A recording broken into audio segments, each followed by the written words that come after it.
and actress, along with Roberto Narayan, experienced musician, facilitator, trainer and drummer extraordinaire.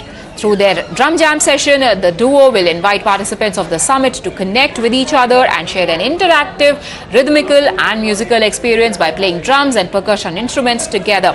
This is an experiential session where even non-musicians can create music spontaneously with the help of facilitators who guide and elevate the level of musicality of the group with their masterful facilitation skills.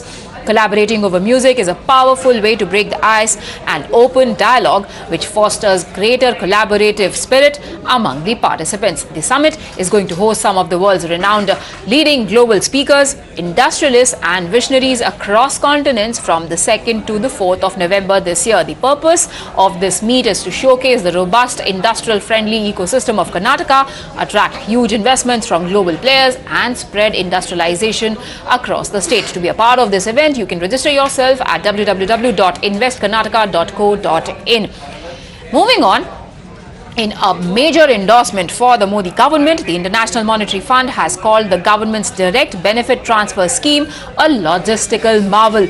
The Deputy Director of Fiscal Affairs Department, Paolo Mauro, said that despite the huge population of the country, the way it has implemented the DBT is a lesson for the entire world. The stamp of approval for Modi government's targeted delivery of benefits is noteworthy in light of the fact that the opposition has often ridiculed the scheme.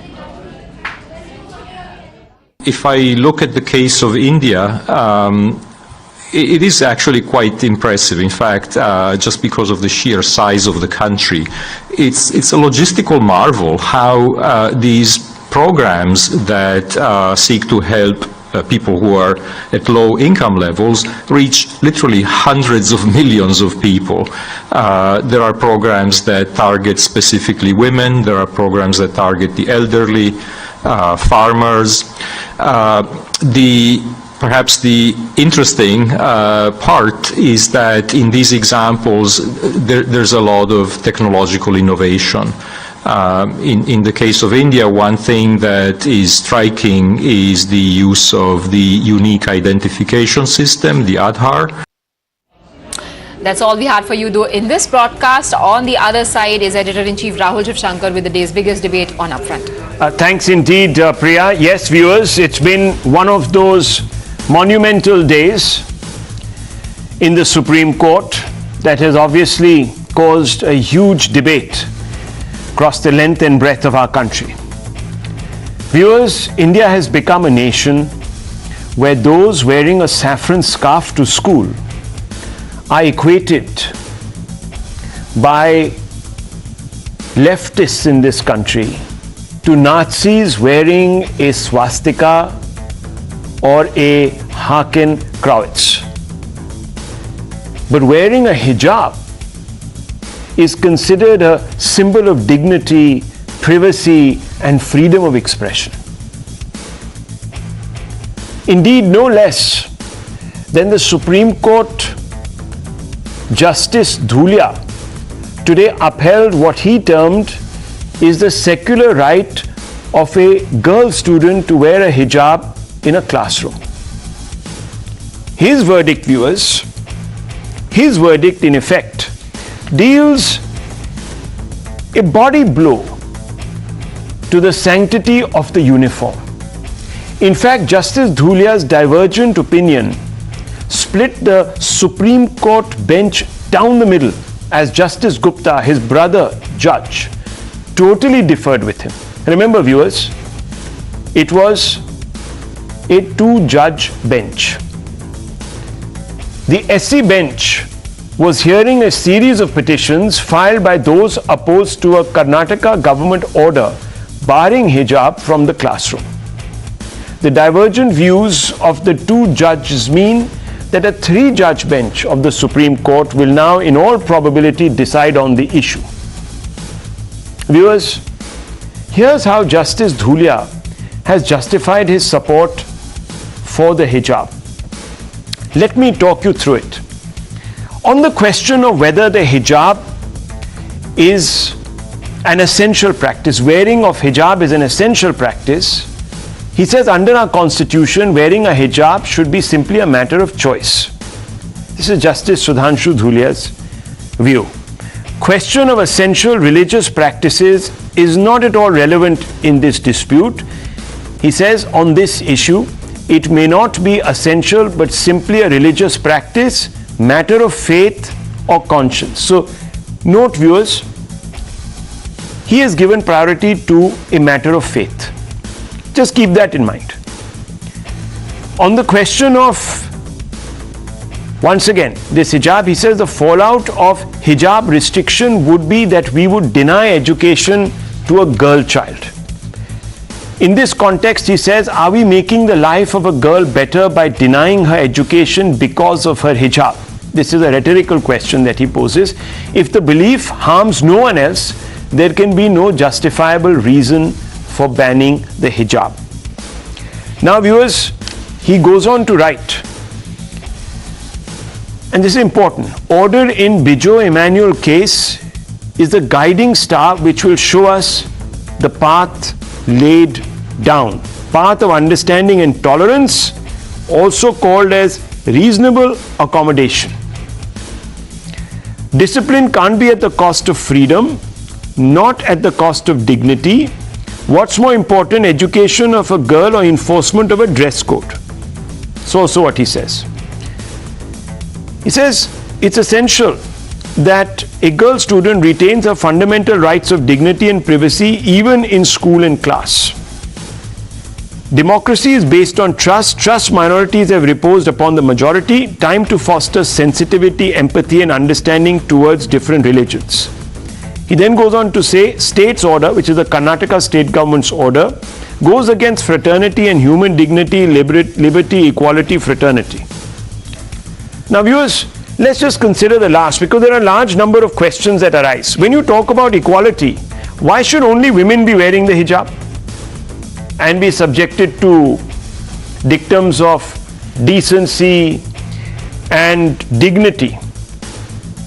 And what if there are some women who decide against wearing the hijab? Will they be undignified? These are questions, viewers, that come up. If you're leaving it to choice, then that's one big question. Then, viewers, going by Justice Dhulia's logic, one could ask, is it now no longer mandatory to follow any prescribed uniform laid down or set down by an institution? And let's see how the choice argument could translate on the ground. Now, viewers, on the field, for example, members of India's cricket team or other sports may choose not to obey the dress code. Lawyers in court may choose to shed their black and white uniform and appear in casual attire, maybe even in ripped jeans, for example, or a singlet. Viewers, in hospitals, uniforms will be abjectly dispensed with. Why should you have a nurse or any orderly in uniform? They can dress like John Travolta. N number of combinations, viewers. Just think about it. Think about air hostesses who are obliged by their companies, air stewards, etc. Everyone will come in mufti. Viewers, think about this. I'm not being facetious here. But just think about it. Think about our forces. Policemen may remove their uniform and serve in plain clothes all along. Can the armed forces be imagined as an institution without a uniform? Can you ever think of your armed forces? What about madrasas? Can someone choose to wear a skirt to a madrasa or visit an orthodox church without covering shoulders in sleeveless dresses? Viewers, there will be complete disregard for decorum at one level. Uniformity, the uniform, remember, it also signifies many virtues. Is choice absolute? No, viewers, choice is also not absolute. Let me tell you that, whether we like it or not. There is also another point, viewers. What if tomorrow someone decided to exercise their right and wear saffron shawls to class? Will those students be described as communal? Will those who equated them as saffron supremacists and Nazis object? And let me tell you who these people are. So, D.K. Shivakumar of the Congress Karnataka state chief, he said saffron shawls distributed overnight to students don't sow communal hatred seeds among students. Why do students need caste and religion now? We have to give education to students, not scarves. Because there will be people who will start wearing tilaks, all sorts of visible symbols of their identity. There are some viewers in India who even shun their clothes. You may have someone show up in school without clothes.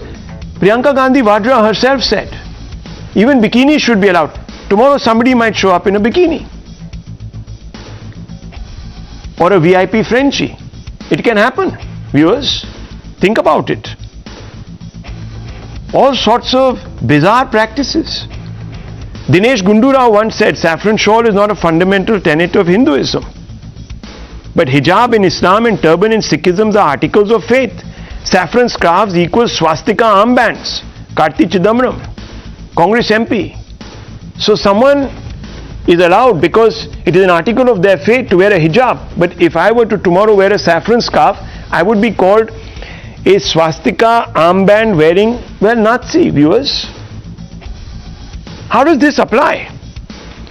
Justice Dhulia's brother Justice, Mr. Gupta, perhaps foresaw some of the contradictions. Here's how Justice Gupta debunked the choice argument. Viewers, let's pull them up.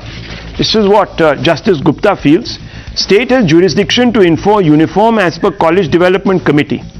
He went on to say equality before law is to treat all citizens equally irrespective of caste, creed, sex.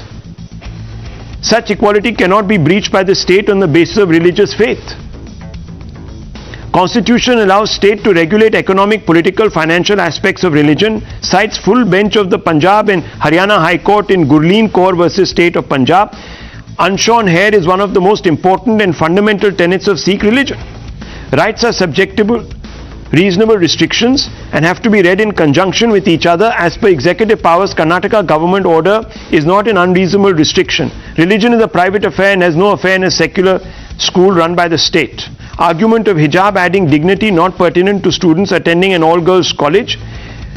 That is the objective behind a uniform, so as to bring about uniformity in appearances. It doesn't amount to denial of right to education if a student chooses not to attend the school. Essential religious practice not relevant to institute maintained wholly by state funds, open to students to carry their faith in a school which permits them to wear hijab. Students have no right to be in school in violation of uniform mandated by rules. Viewers, this is what Justice Gupta has said, and perhaps he's on the right path here. I don't know. It does appear to me. Now I want to open this up, and I asked you, remember, to keep, viewers, something in mind. You see, viewers, it's very, very ironic that when the Ayodhya judgment was passed, and I think Ishkaran Bhandari is here right before us, and I want to bring him in on this. Ishkaran Bhandari, when the Ayodhya judgment was passed by a 5-judge bench, you remember what certain individuals said, top politicians in this country. They said that this is a case where the judges have put faith over facts. And this is a desecration of secularism, of every known fundamental of our constitution. Now, Ishkaran Bhandari, you have a situation where a Supreme Court justice pretty much does the same, and he is being lauded. I mean, I don't understand. Do certain faiths have greater rights in this country? What's going on? Ishkaran Bhandari, can you explain this? Rahul, it has been amusing to see how in a split judgment, one judge by the entire ecosystem is praised in the highest manner, and the other judge remarks coming very unfortunate. So that we have. But the bigger question: if essential religious practice test is wrong, and then reason by which a school. We're having a few problems with Ishkaran Bhandari's line. I think you're connected through Skype. We're having a few problems. Some of the words are dropping out, Ishkaran. I'll just come back to you. Let me go straight across to Dr. Anand Ranganathan also, who's there with us. Dr. Ranganathan, how do you view this? Because I'm quite confused. I don't know whether I should even, I have a child at home. Tomorrow she'll say, Dad, I want to wear jeans to school. Now what am I supposed to say? And she'll say, Justice Dhulia has said that you can. What's the big deal? You exercise your choice. Now what am I going to do? Good evening, Rahul, and good evening to my fellow panelists. First of all, may I please gently rebuke you, because your opening primer, especially tonight, has been so brilliant and so full of logical arguments. You've essentially killed your own debate. तो आपका agenda क्या है? ये debate का धंधा बंद करवाना है आपको? But anyway, there are two issues here, Rahul, and both merit delving into briefly. Number one, the reasons given by Justice Sudhanshu Dhulia, one of the Supreme Court judges hearing the hijab case, for lifting the school hijab ban, I'm afraid are so utterly bizarre and illogical. They would be untenable in any other court of law, in any other country, on any other planet. The Honorable Judge says that banning hijab betrays the trust the minority has reposed on the majority. This is virtue signaling gone berserk. What is the faith the minority reposed on majority? That you will not have a school uniform, or that you will not have a high court dictate to us what we should wear to school. And by the way, what happened to the faith a minority reposed on the majority 30 years ago in Kashmir? You don't talk about that betrayal of trust, because there the minority was Hindu and majority Muslim. And the same Supreme Court said cases of Kashmiri Hindu genocide, murder and rape are too old to be reopened. The judge says ban on hijab is an invasion of privacy. How bizarre. Is it a school pupil's right to wear anything and come to school? Is the state invading someone's privacy when the face or bodily features need to be checked for security reasons? By the way, Kerala government has banned wearing of hijab over SPC uniform, and Kerala Muslim Education Society, controlling 150 schools and madrasas, has banned niqab. So are communists and Muslims Hindutva Sanghis now? See, the judge says discipline is necessary but cannot be at the cost of freedom. This, I'm afraid, is Rahul Gandhi's Jupiter velocity level of argument. What else is discipline at the cost of, if not freedom? Discipline by definition means curbing some freedoms. Can a Jain student demand he come naked to school?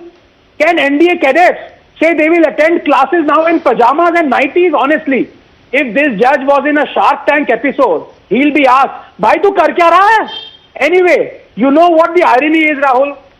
That I myself from day one, and you know this, have believed that the hijab ban is untenable, but obviously for the following two logical reasons. Very briefly, number one, it is untenable because the phrase, in my opinion, essentiality in religion is nonsensical.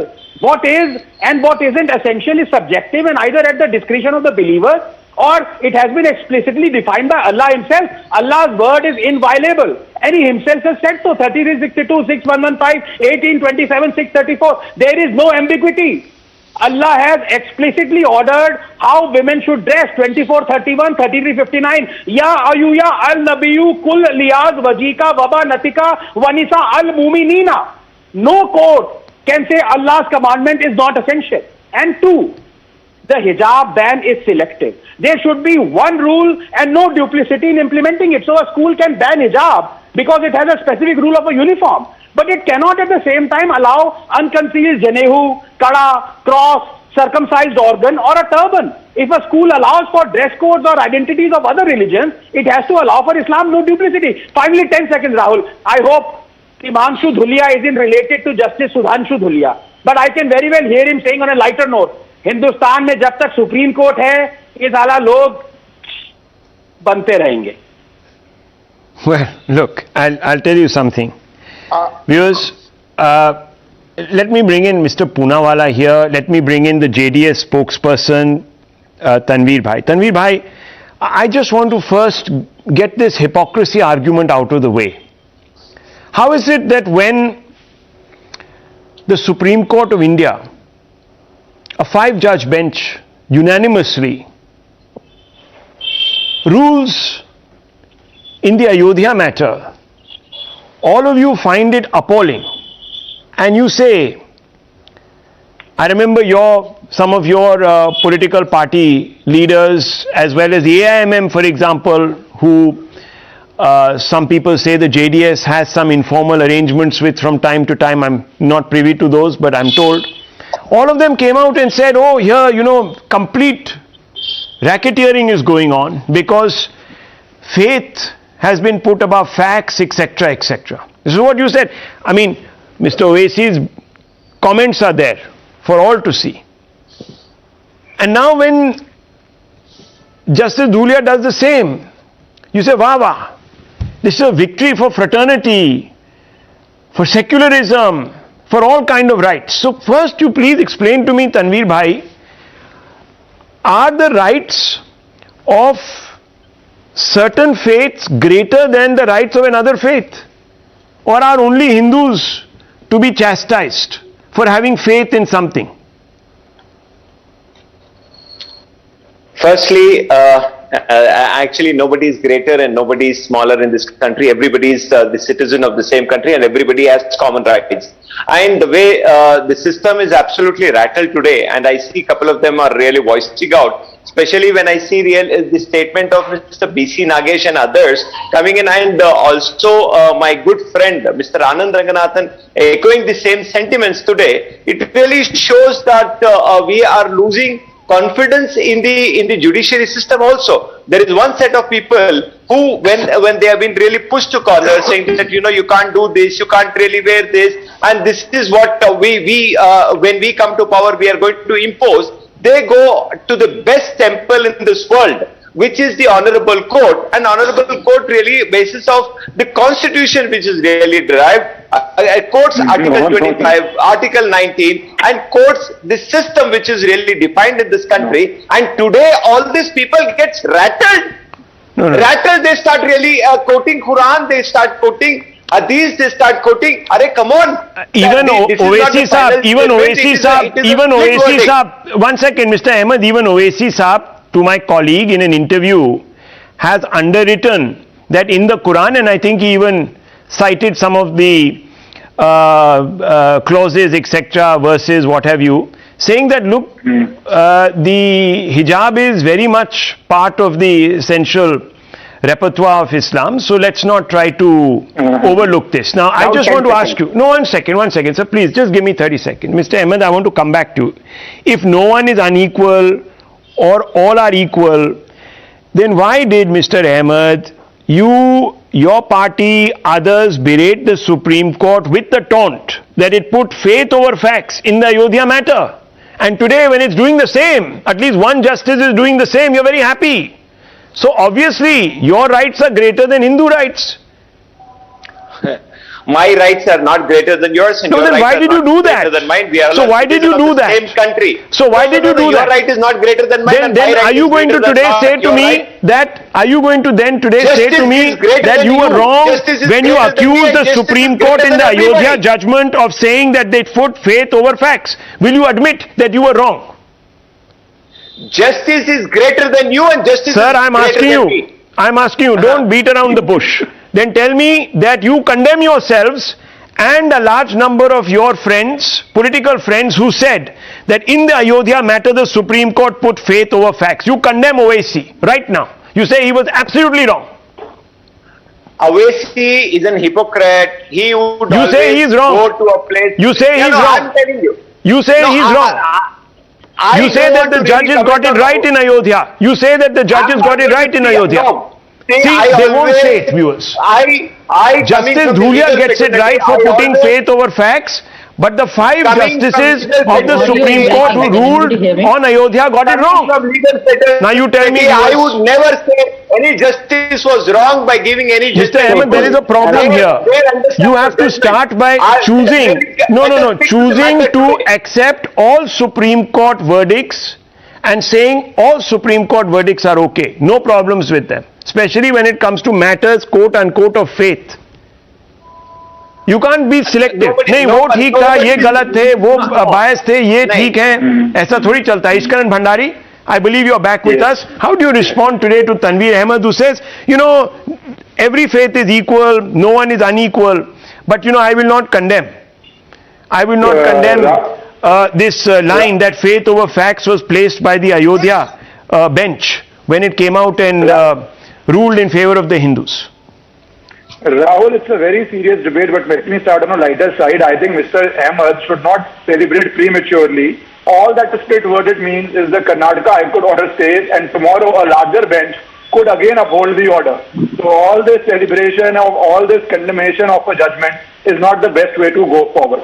But anyways, let us deal with what the judgment stands and why the Karnataka judgment and Justice Gupta's judgment, in my view, is a better view.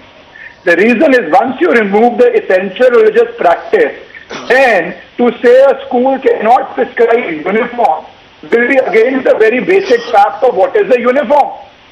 The one test in which was argued in Karnataka High Court was it's an essential religious practice, and if you prescribe a uniform, it will somehow affect how we practice the religion.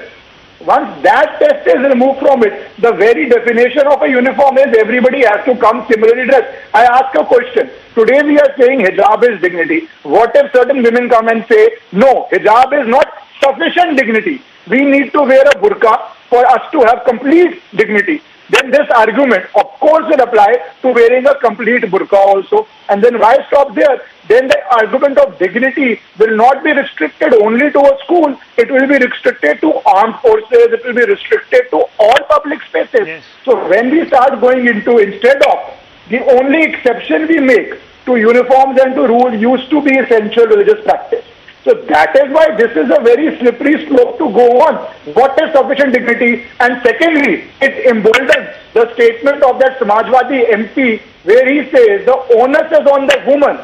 Where he says if you do not dress in an appropriate manner, so Samaj mein behudgi ya some Urdu word he used, basically besharmi phailegi. So then you are squarely, because of this judgment, putting the onus on a young girl, child, that if you do not wear this, those could be the consequences. And last thing I would say, please see how intelligently it happens on ground. In court you say it is only a matter of choice, not essential religious practice. On your channel, OVC and on many places, all these people will say it is an essential practice, a girl must wear it. So you get a judgment from court on consent and then you force it by saying it's mandatory because it's mandated by religion. I hope we don't throw now into this dark hell. Now I'll add to this. I in fact, and Dr. Ranganathan, I want you to pay attention to this, important. I actually have a quibble with the Supreme Court on this matter. If you are not going to look at the entire issue of ERP or essential religious practice, when it comes to Islamic tenets, then why do you do so on the Hindu side? And viewers, there are plenty of examples.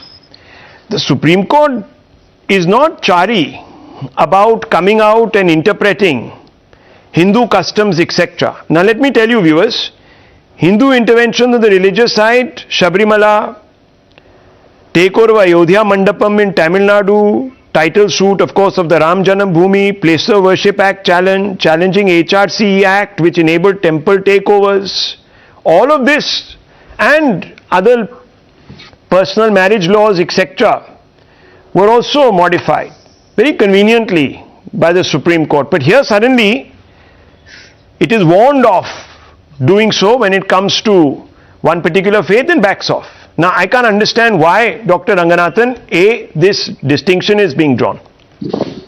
No, absolutely, and it's we don't have Jay Sai here because let me go back to Sabrimala judgment, where the Supreme Court went against and allowed all women menstruating as well to visit Sabrimala, while at the same time being quiet about how the fact that some Muslim women cannot go enter the sanctum sanctorum of a mosque, where you have Catholic women that cannot be ordained as priests. So it is very clear when it comes to Hinduism, they want reforms, even though it is perceived discrimination, as was the case in Sabrimala. But when it comes to other religion, it covers behind the lamppost like a wet cat, that is clear. But if I can, just 30 seconds, Tanveer Bhai, I really respect him. I love him as a brother.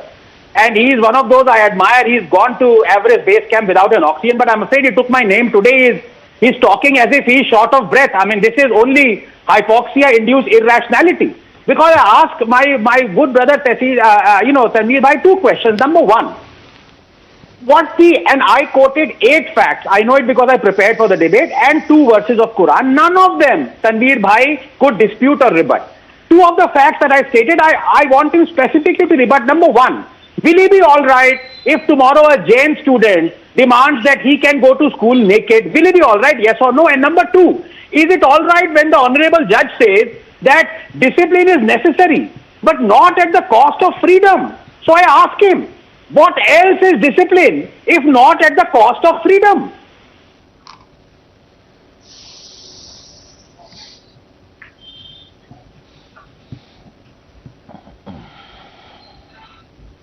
Tanveer Bhai.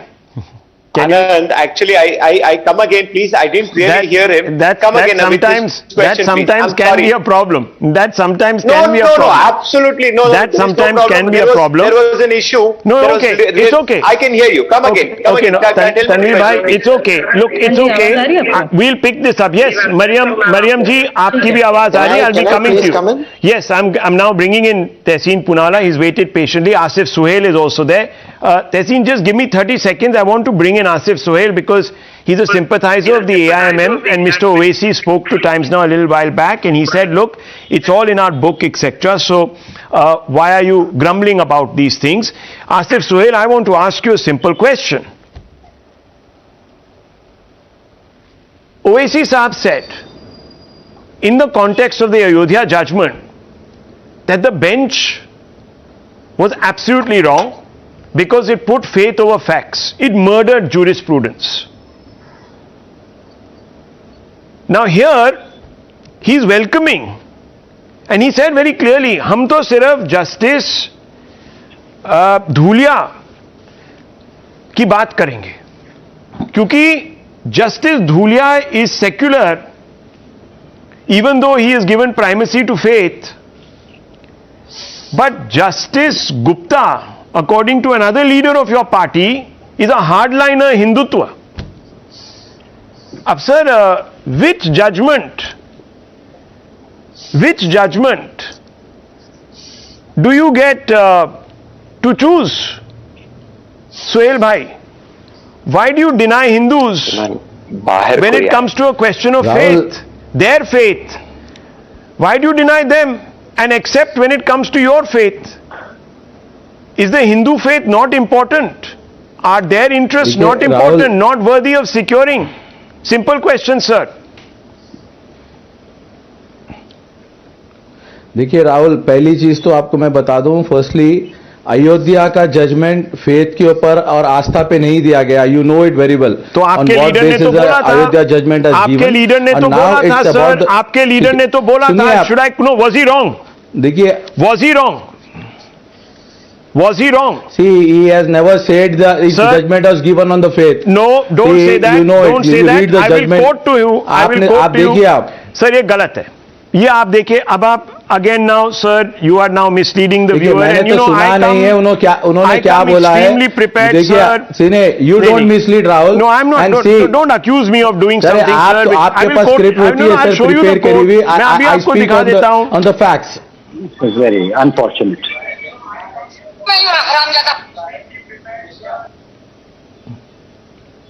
Yes, sir. Suhail Sahab, I'm still waiting for you. देखिए, and now it's about. See, देखिए, what let me finish. देखिए, अभी जो high court supreme court का judgement आया है, ठीक है, it's the beauty of our constitution. आपको एक्सेप्ट करिए, किसी को पसंद नहीं आ रहा. You are not liking mister Dhulia's judgement.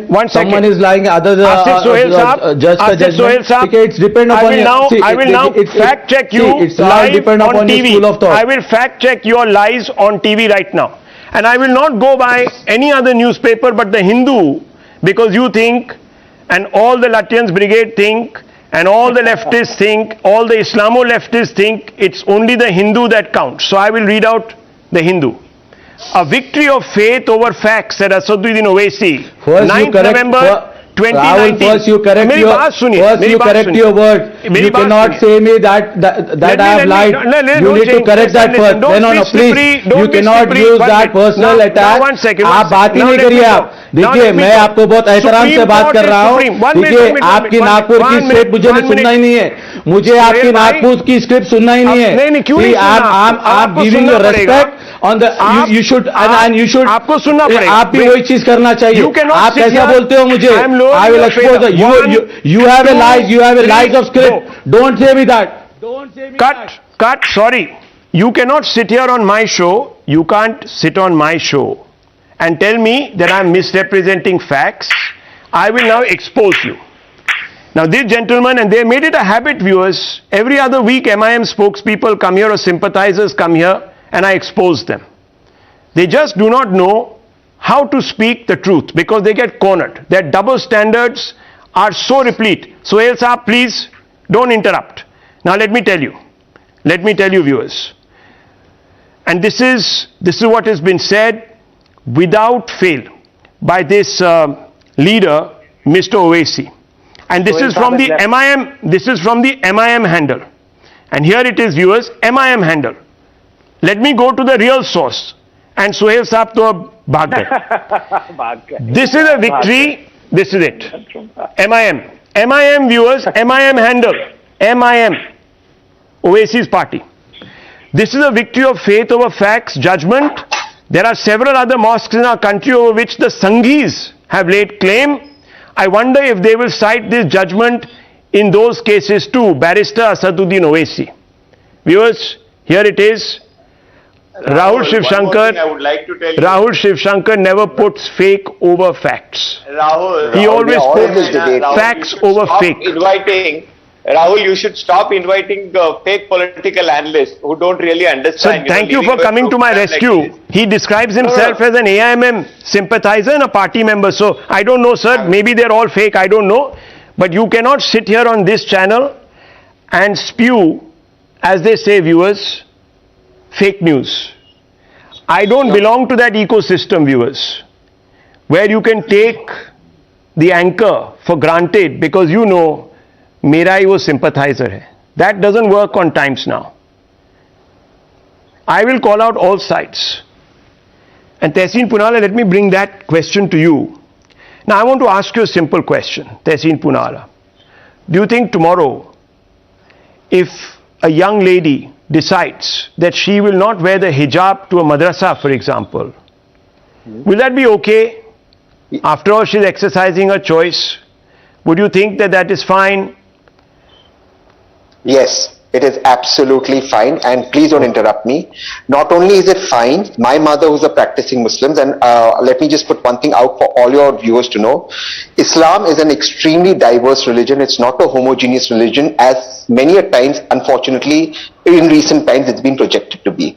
So inside the mosque, a woman can wear what she wants, dress how she wants, and nobody has a right to tell her what to do. And I can say this with experience with my mother, who wore, when my father was alive, let me finish please, a Mangal Sutra, a Sindoor, a sleeveless, inside her mosque, and no one dared stare. In fact, in Kashmir, at the mosque in Kashmir, recently when I went with my wife for a holiday, and my wife's a Hindu, she was wearing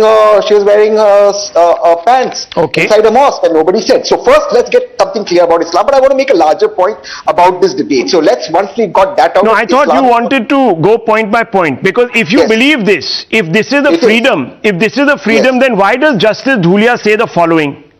Fallout of hijab restriction would be that we would deny education to a girl child. If everyone was so tolerant.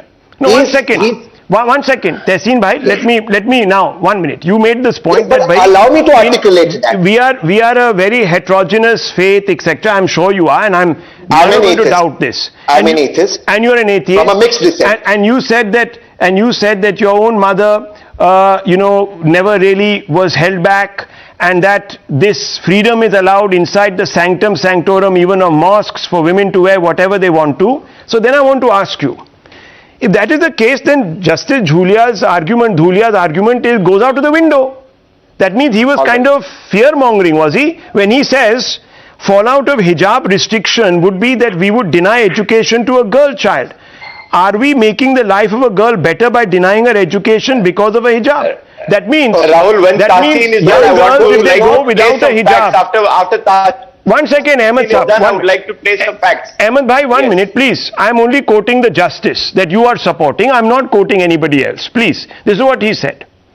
And he says this. So he is raising an apprehension that if we stop by diktat young girls from wearing the hijab to their classroom, they will lose out on an education. If it's so open, why would they?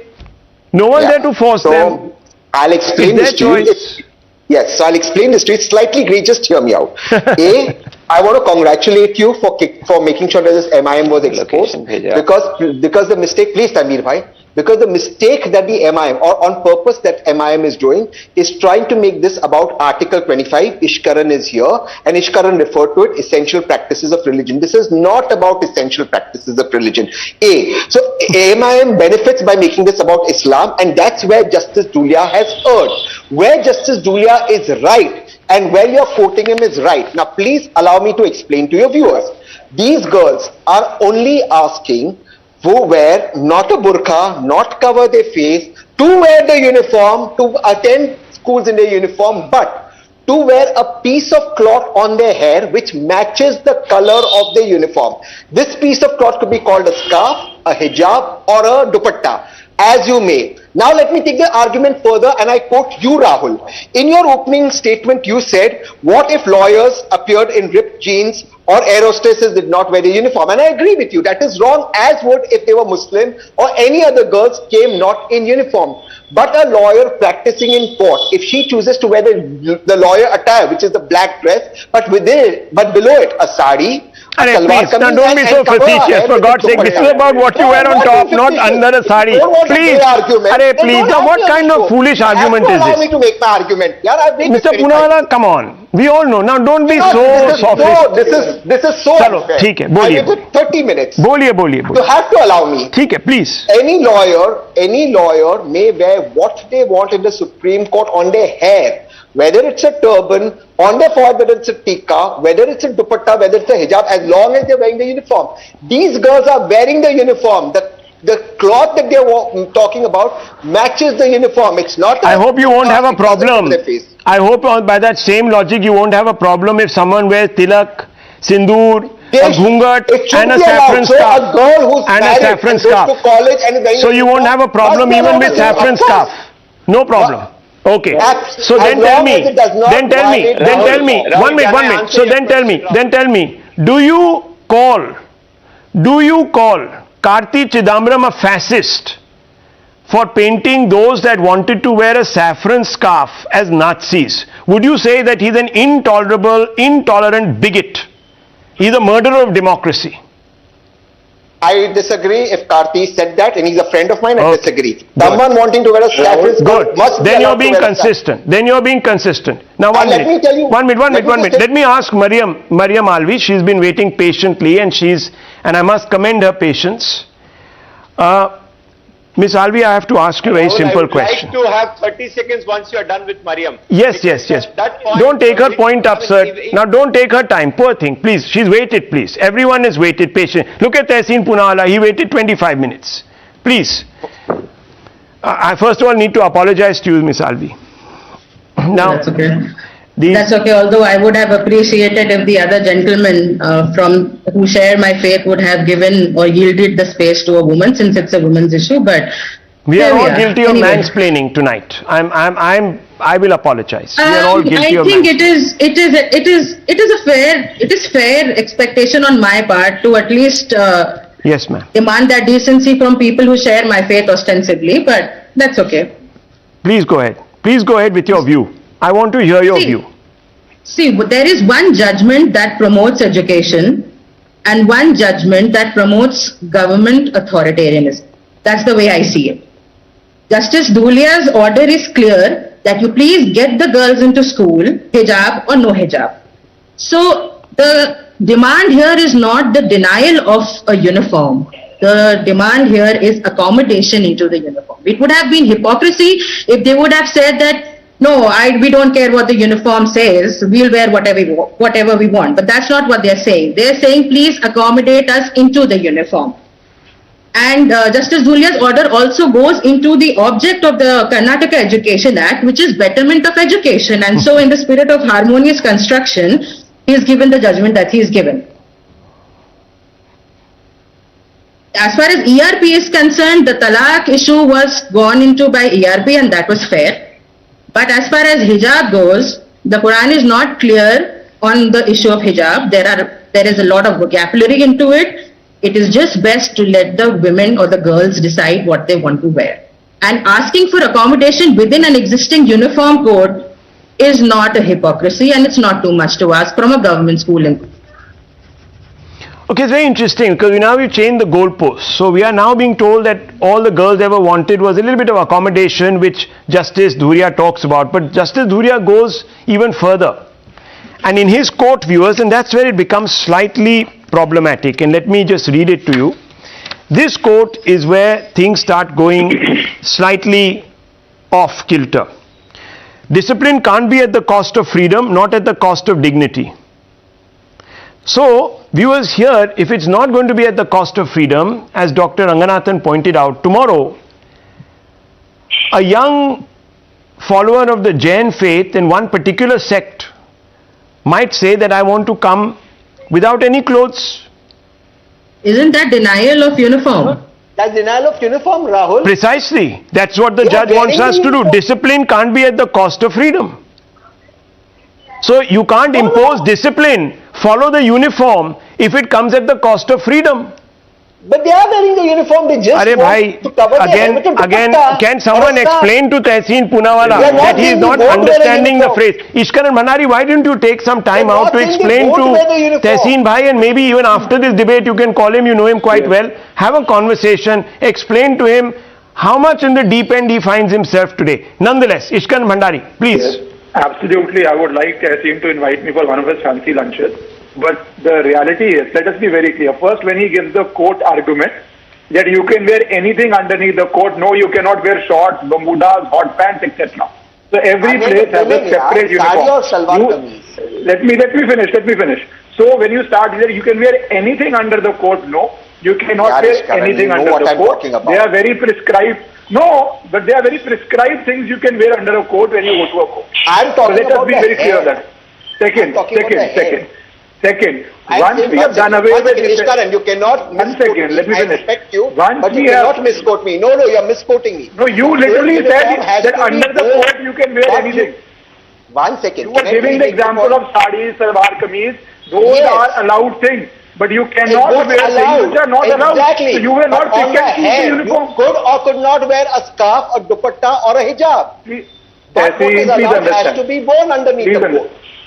You can, after this debate, can I make a point? After this debate is over, you can replay the video where you said under the coat you can wear a sari, salwar kameez, you can wear anything. You cannot. There are prescribed things you can wear. But anyway, let us come to the uniform which is here.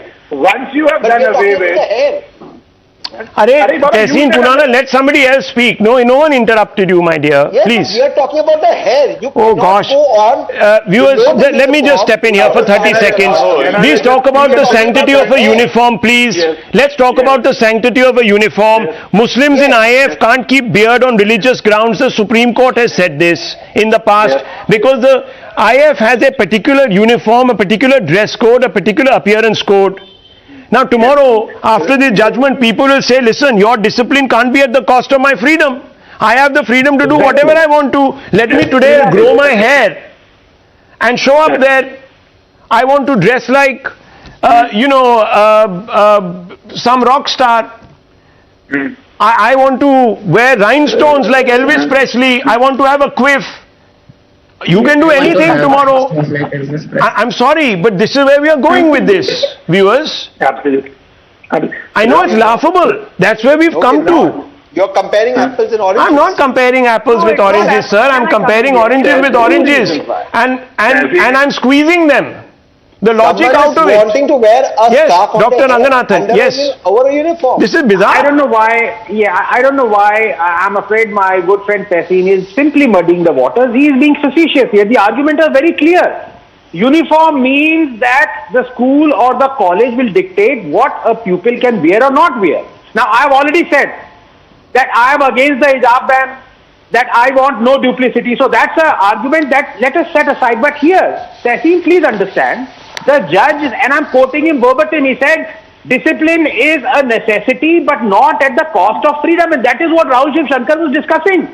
So please don't bring your apples and oranges here. And can I also please say, when you are either an atheist or an apostate, I don't know, but you're a wonderful person, irrespective. Atheist. The fact is, when you say that your mother or your wife enters a mosque, you are quoting the exception, not the rule. You have fought for Sabrimala rights. Have you ever fought for Catholic women not being ordained as priests? You haven't. So let's be honest here. There is hypocrisy, Tehseen. Let's admit it and let's move on. Hypocrisy. I stood by this. I was. Okay. Tehseen Punala, let's not make this about you. You're a great man. You're a great man, and may they be more like you. And I'm even sure that after this debate, Miss Alvi will send you a message and say we want more men like Tehseen Punala. I'm sure she will do it. And in fact, Dr. Ranganathan, do take him out for another lunch and explain to him that these are two oranges and how to squeeze those oranges and their logic. Okay. More Quran quotas like Mr. Ranganathan also. Yeah, okay. You can all go out for lunch.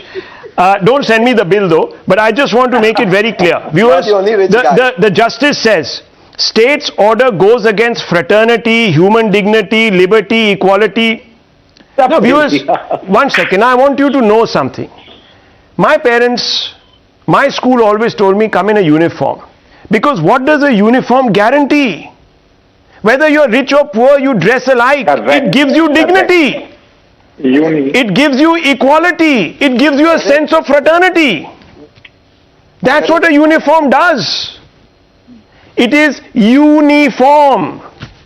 One form. How is a small piece I will leave it at this. Viewers, I will leave it at this because there are other pressing matters. There is another very big. Just think about it, viewers. If you start punching holes in the uniform, you will have people showing up in your schools dressed in designer clothes. There will be others who can't afford them. What will be the psychological impact? Just think about this. I just want to very quickly move on, viewers. Nizam Bhai is telling me I run out of time on this debate otherwise. The ED, viewers, has charge sheeted Rana Ayyub. Now viewers, this is a fairly big development because Rana Ayyub has been positioned by a Lutyens ecosystem as a poster girl of speaking truth to power. Yes, viewers, speaking truth to power.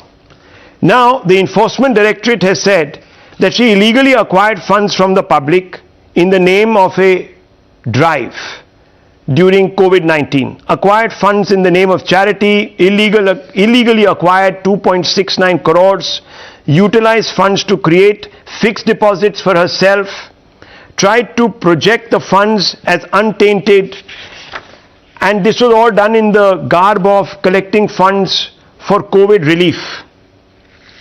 The agency says not only did she try to cheat the public, but also it says she allegedly tried to project the funds as untainted. Viewers, in her defense, Rana Ayyub has come out and said that this is an attempt to muzzle her, that her pen will never be silenced and she will continue to fight against an attempt to intimidate her. The ED, she says, has been set after me, etc., etc. Now, there are some basic questions, viewers, on the back of this. And I want to take those questions first with Dr. Ranganathan.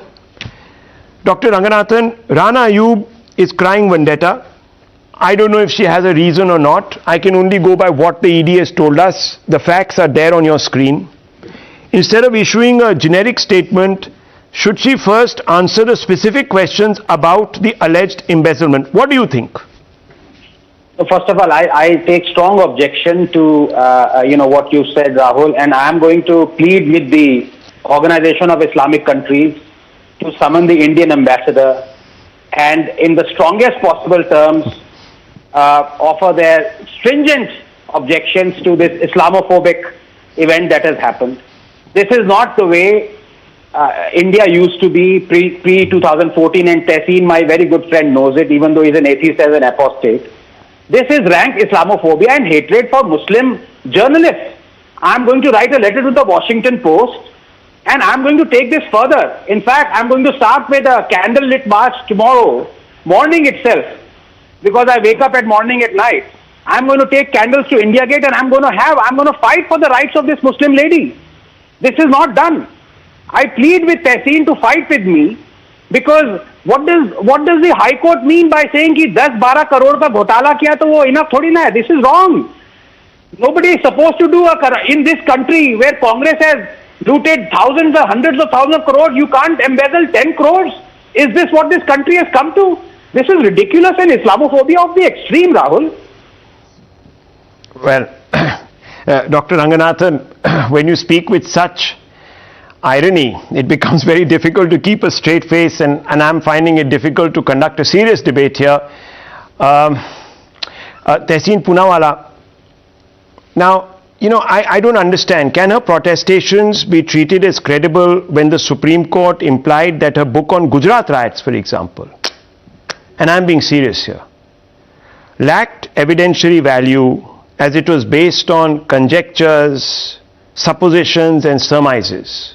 Maybe a defense today about being a scribe that speaks truth to power is also based on conjectures, suppositions and surmises, and that she is actually guilty as charged.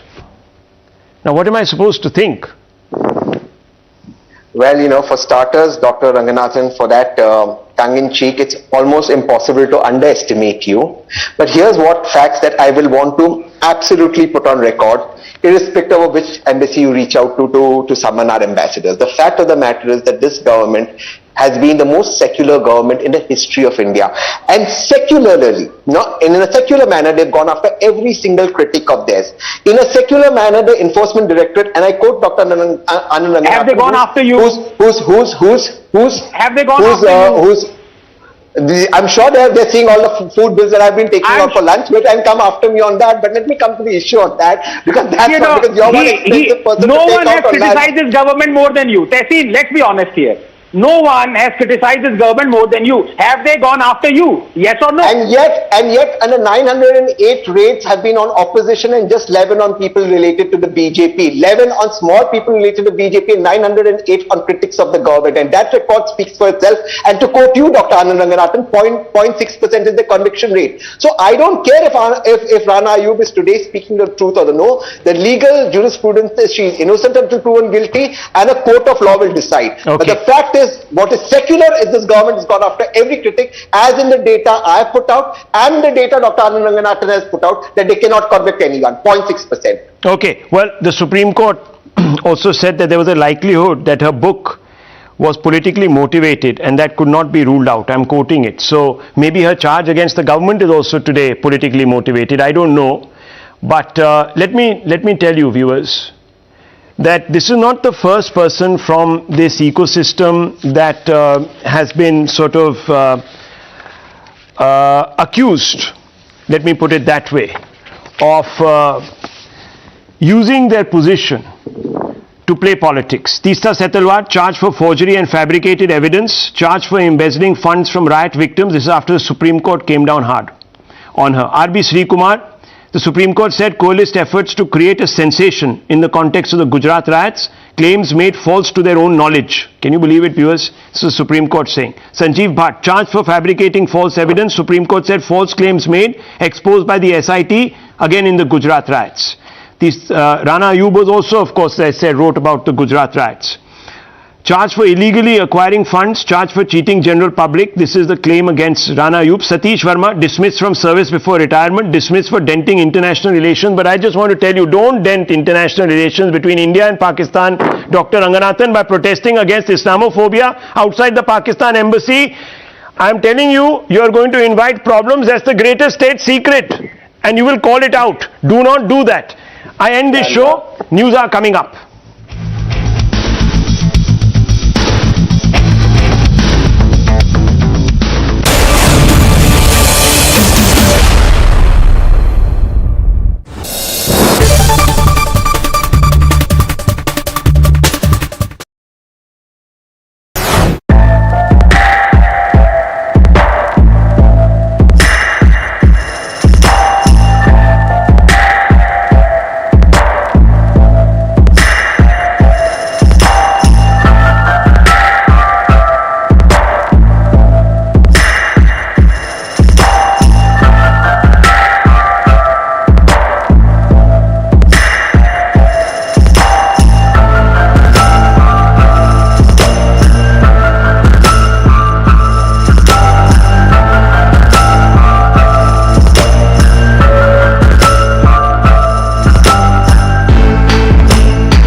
the show tonight, viewers.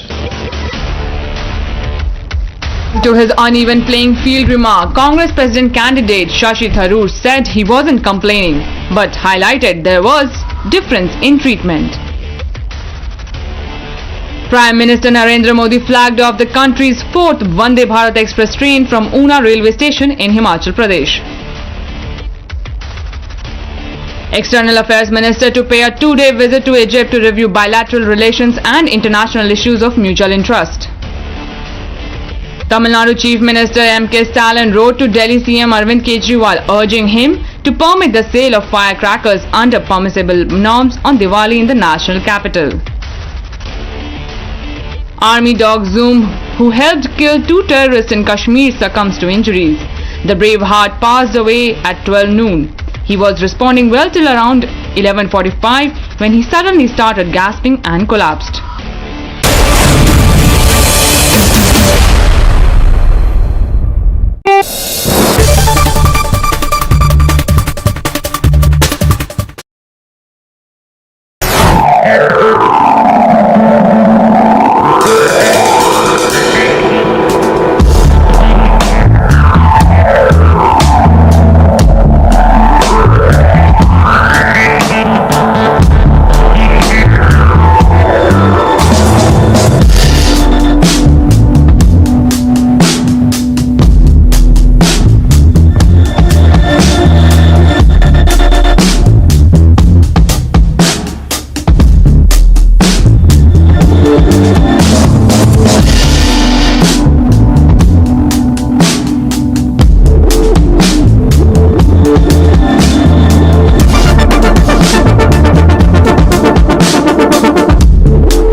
ladies and gentlemen, the ban on hijab in classroom continues to stay. The Supreme Court today delivered a split verdict on the hijab ban in educational institutions in Karnataka as the two Supreme Court judges differed on whether the ban should stay or go and called for a larger bench to take the matter up. The two-judge bench agreed that there was a divergence of opinion and recommended that the Chief Justice of India constitute a three-judge bench to decide on this matter.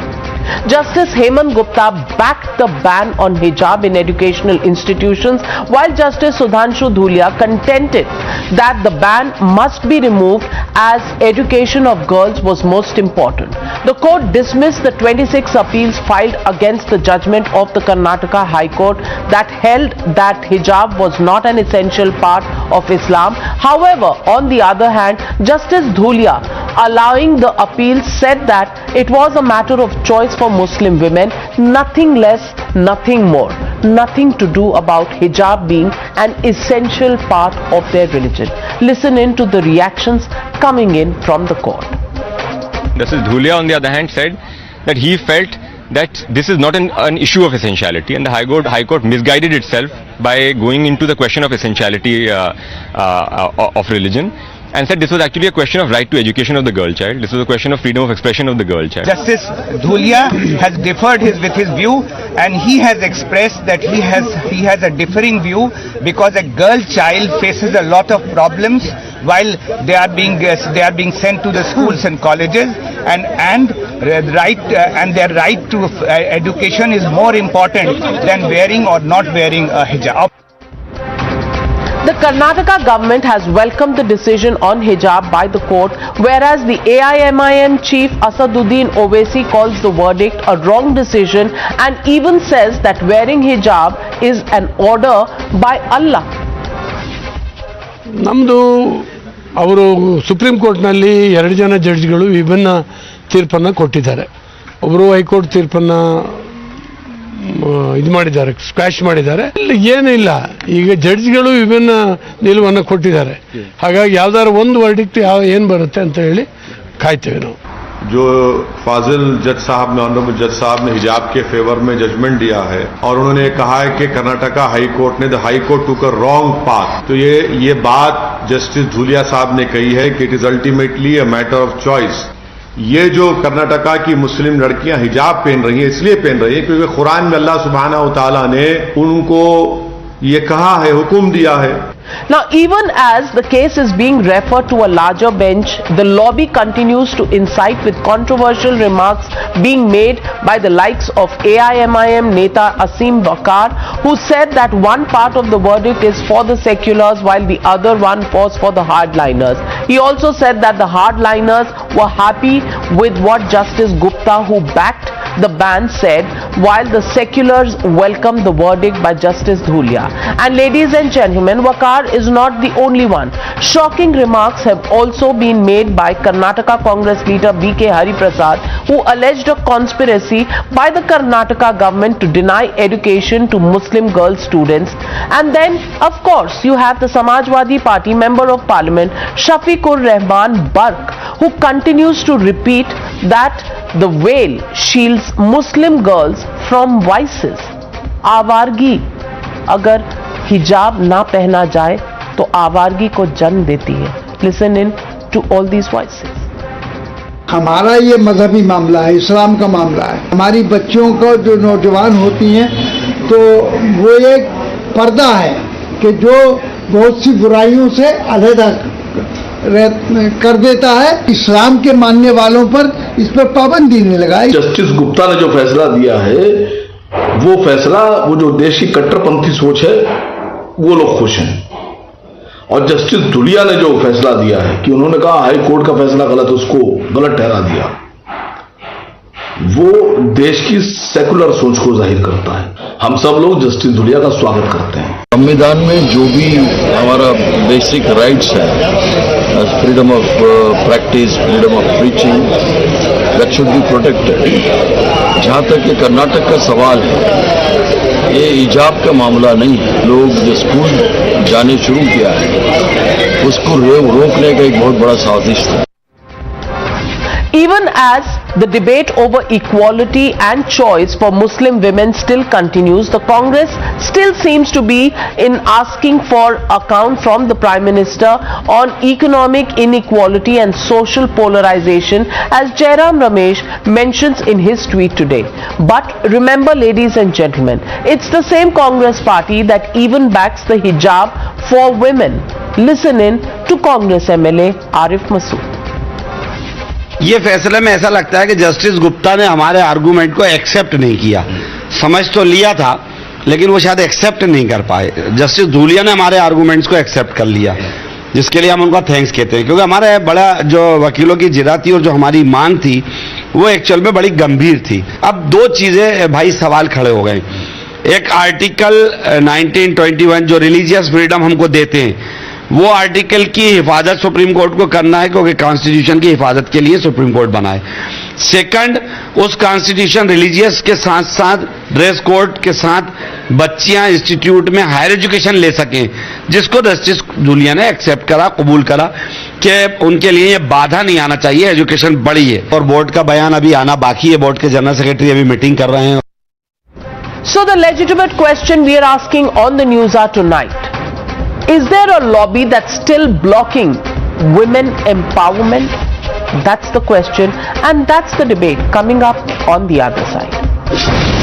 You're watching the NewsHour at 9. Debate number 1 on Times Now, Super Prime Time.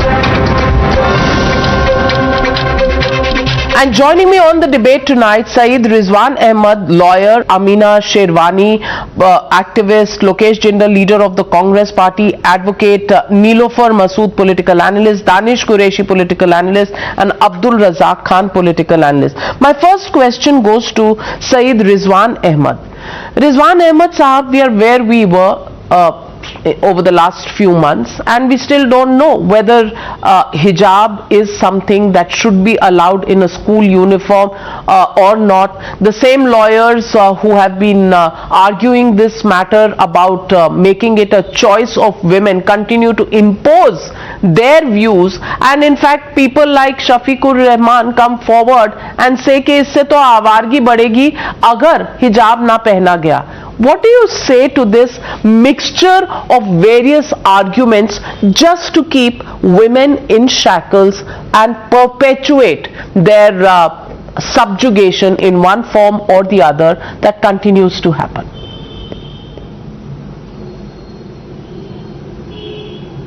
Thank you so much, Jain Vande Mataram. One of the most foolish interpretation of a Supreme Court order I heard for the first time. One judge gave a secular judgment and one judge gave an hardline judgment. I mean, this is so stupid. You know, such people should stop commenting on the observations or the ratio of Honorable Supreme Court, number one. Number two, a split judgment is a split judgment. And how we see it into it, if the Honorable Supreme Court split judgment comes always in a division bench, means two-judge bench. More as the lawyers increase, they increase in odd number. Either next time there will be 3 judges, or I think the constitutional bench will be formed under 5 judges. So this split judgment issue won't arise then.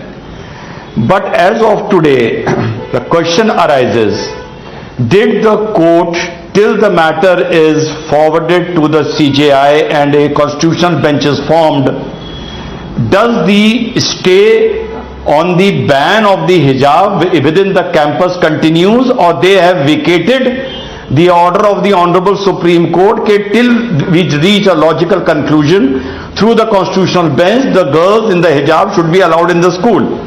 So as of today, without reading the judgment much into it, as of today, this judgment has not come in favor of, by an iota of imagination, in favor of the women or the people who are arguing for the hijab in the campus. Now this matter continues for 6 months, 1 year, 2 years, nobody knows, I don't know, you don't know. And the status quo continues that girls in that specific school are not going to wear the hijab. That is very clear. So the hijab side has not got any relief as they were expecting. Danish Qureshi liberal है, hardliner है. judgment? Navika, I am not going into liberal or hardliner. This is all about the educational institute, and we are talking about the uniformity. Is we are having all the uniform of the entire nation is same? No, each and every educational institute has his own uniform. So what is the problem with the piece of cloth can be extended in the nature of hijab for the girl child, those who want to study? I think this will be the one of the next cause of dropout ratios of the girls. Those families are practicing as a hijab of the girl child. Now what is the fact behind that? That government of Karnataka issued a notice on 2nd of February to ban on hijab. Why did they want that? That is the main question. Although they can issue a guideline for the educational institute for the uniformity, but they didn't that. They create a caste controversy and they started the politicizing the situation, and the matters come from Karnataka to the capital of the country and the top court of the country. Now this scenario has been created by the ruling party, those who are interested in the communal politics in the nation. You are saying that Mr. Asaduddin Owaisi is not interested in the politics, yet he comes out every day to talk about hijab, but he is not interested in the politics. He is possibly running an NGO. Having said that, let me ask Amina Sherwani ji. Amina Sherwani ji, ये कह रहे हैं कि February 2nd this issue was raised, so there is a political agenda. Then can't we also argue why is this agenda coming up in 2022? If hijab was so essential, then this issue should have come up in 1947, 1964, 1980, 1985. Why is it coming up in 2022? Why was it made an issue at this point in time by those who really have become so-called poster boys and girls of this entire crusade? Why now? Oh yes, Navika, the issue of parda and ghungat has been coming up time and again in our country, and we have all been speaking against it. Our constitution tells us that parda is a kuriti, ghungat is a kuriti, and women have to be liberated from it, and all of us have worked for generations to do this, to liberate women from ghungat and parda, and we have been succeeding. Our success is what is troubling these people, and it is their aim to regress our society, be it Hindu women or Muslim women. There is a conspiracy to regress all of us and shoot us back into some time from which we have gotten out. हमने तो अपने घूंघटों के, दुपट्टों के, ओढ़नियों के परचम बना डाले हैं. अब हमको दोबारा तुम घूंघटों में, पर्दों में, ओढ़नियों में क्यों डालने की बात कर रहे हो? हम तो उनको छोड़ चुके. हमने उनको विद्रोह, रेवोल्यूशन का सिंबल बना के परचम में परिवर्तित कर दिया. This is what the poetry of my time, not my time, my grandmother's time used to say. And today young girls who are 18-year-old are clamoring for hijab as though it's a chocolate, as though it's a treat, as though it is their identity. Let me warn them that parda takes away your identity. It does not give you an identity. It takes away your identity. It wipes you out from public life. It annihilates your existence, and it regresses you back slowly but surely. And just as the women of Iran today are screaming and shouting and dying, literally they are dying, they are ready to die in order to finish the hijab. One day we will have to fight a similar battle. So why are we being foolish? Why are we putting ourselves in this danger? We are already liberated. In my childhood, I never saw this black garment. In my mother's childhood, it was virtually wiped out. My great-grandmother never wore one. My mother never wore one. My grandmother never wore one. Why are my younger daughters, my young Muslim women clamoring for this thing? It is horrible. Believe me, take my word for it. हम लोग ने खून पसीना एक करके हम लड़े हैं इसके खिलाफ. हमारी मेहनत पर पानी मत फेरो खुदा के वास्ते. कुरान के वास्ते मत फेंको. तुम्हारा कुरान तुमसे कहता है कि तुम्हें पर्दे की कोई जरूरत नहीं है. तुम आजाद हो, तुम स्ट्रांग हो. Nilofar Masood ji, I'm not deciding. That's what the Quran says. If you don't want to obey it, then don't take the plea. Don't take the plea that the Quran commanded. Quran को बदनाम करना बंद कर दीजिए. I am not saying it. I am not saying it. The Quran is saying. Liberalization. The Quran tells you you cannot hide. The Quran tells you you cannot disguise yourself. The Quran tells you cannot put so much makeup on your face that we don't recognize you anymore. The hijab takes away your identity. As a Muslim, I cannot let garment or makeup take away my identity. मैं अपना भेष नहीं बदल सकती जो खुदा ने मुझे दिया है. नीलोफर जी, what is your point? What is your point? Yeah. See, Navika, the thing which has been given to the issue, I think it was very simple issue because a girl was heckled by few students. Then what happened? It was politicalized. Then religious flavor was given to this issue, and problem lies there. Because escalating our hijab in our country highlights the growing marginalization of the Muslims. And she was egging other girls. It was taken in that view. It was taken in that view. It was engineered. Why don't you understand?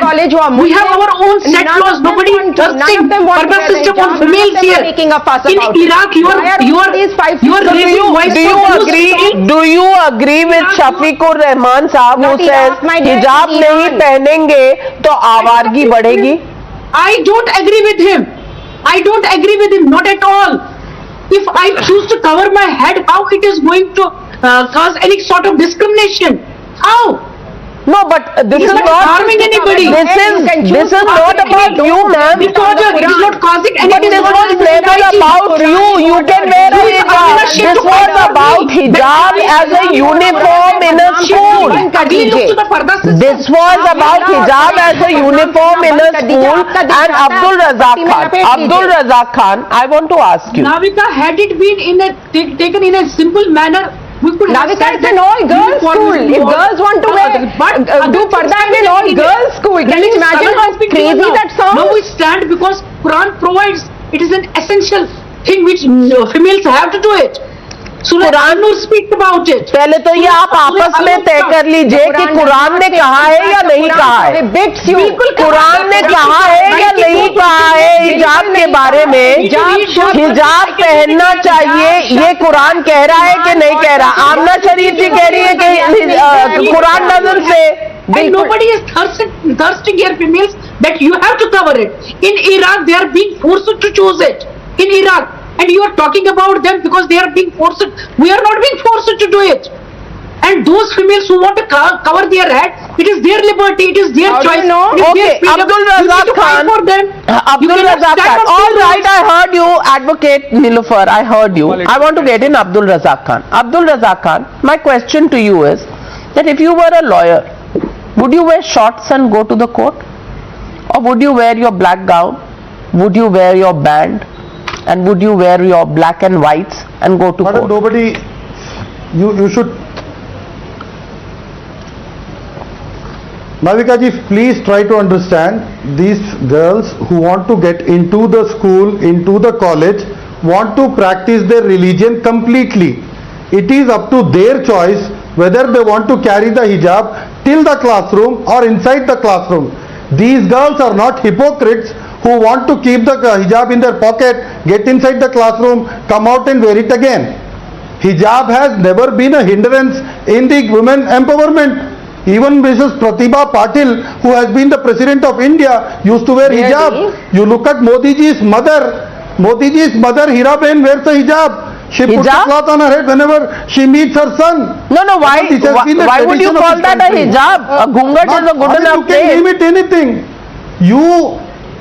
In my opinion, okay, may I tell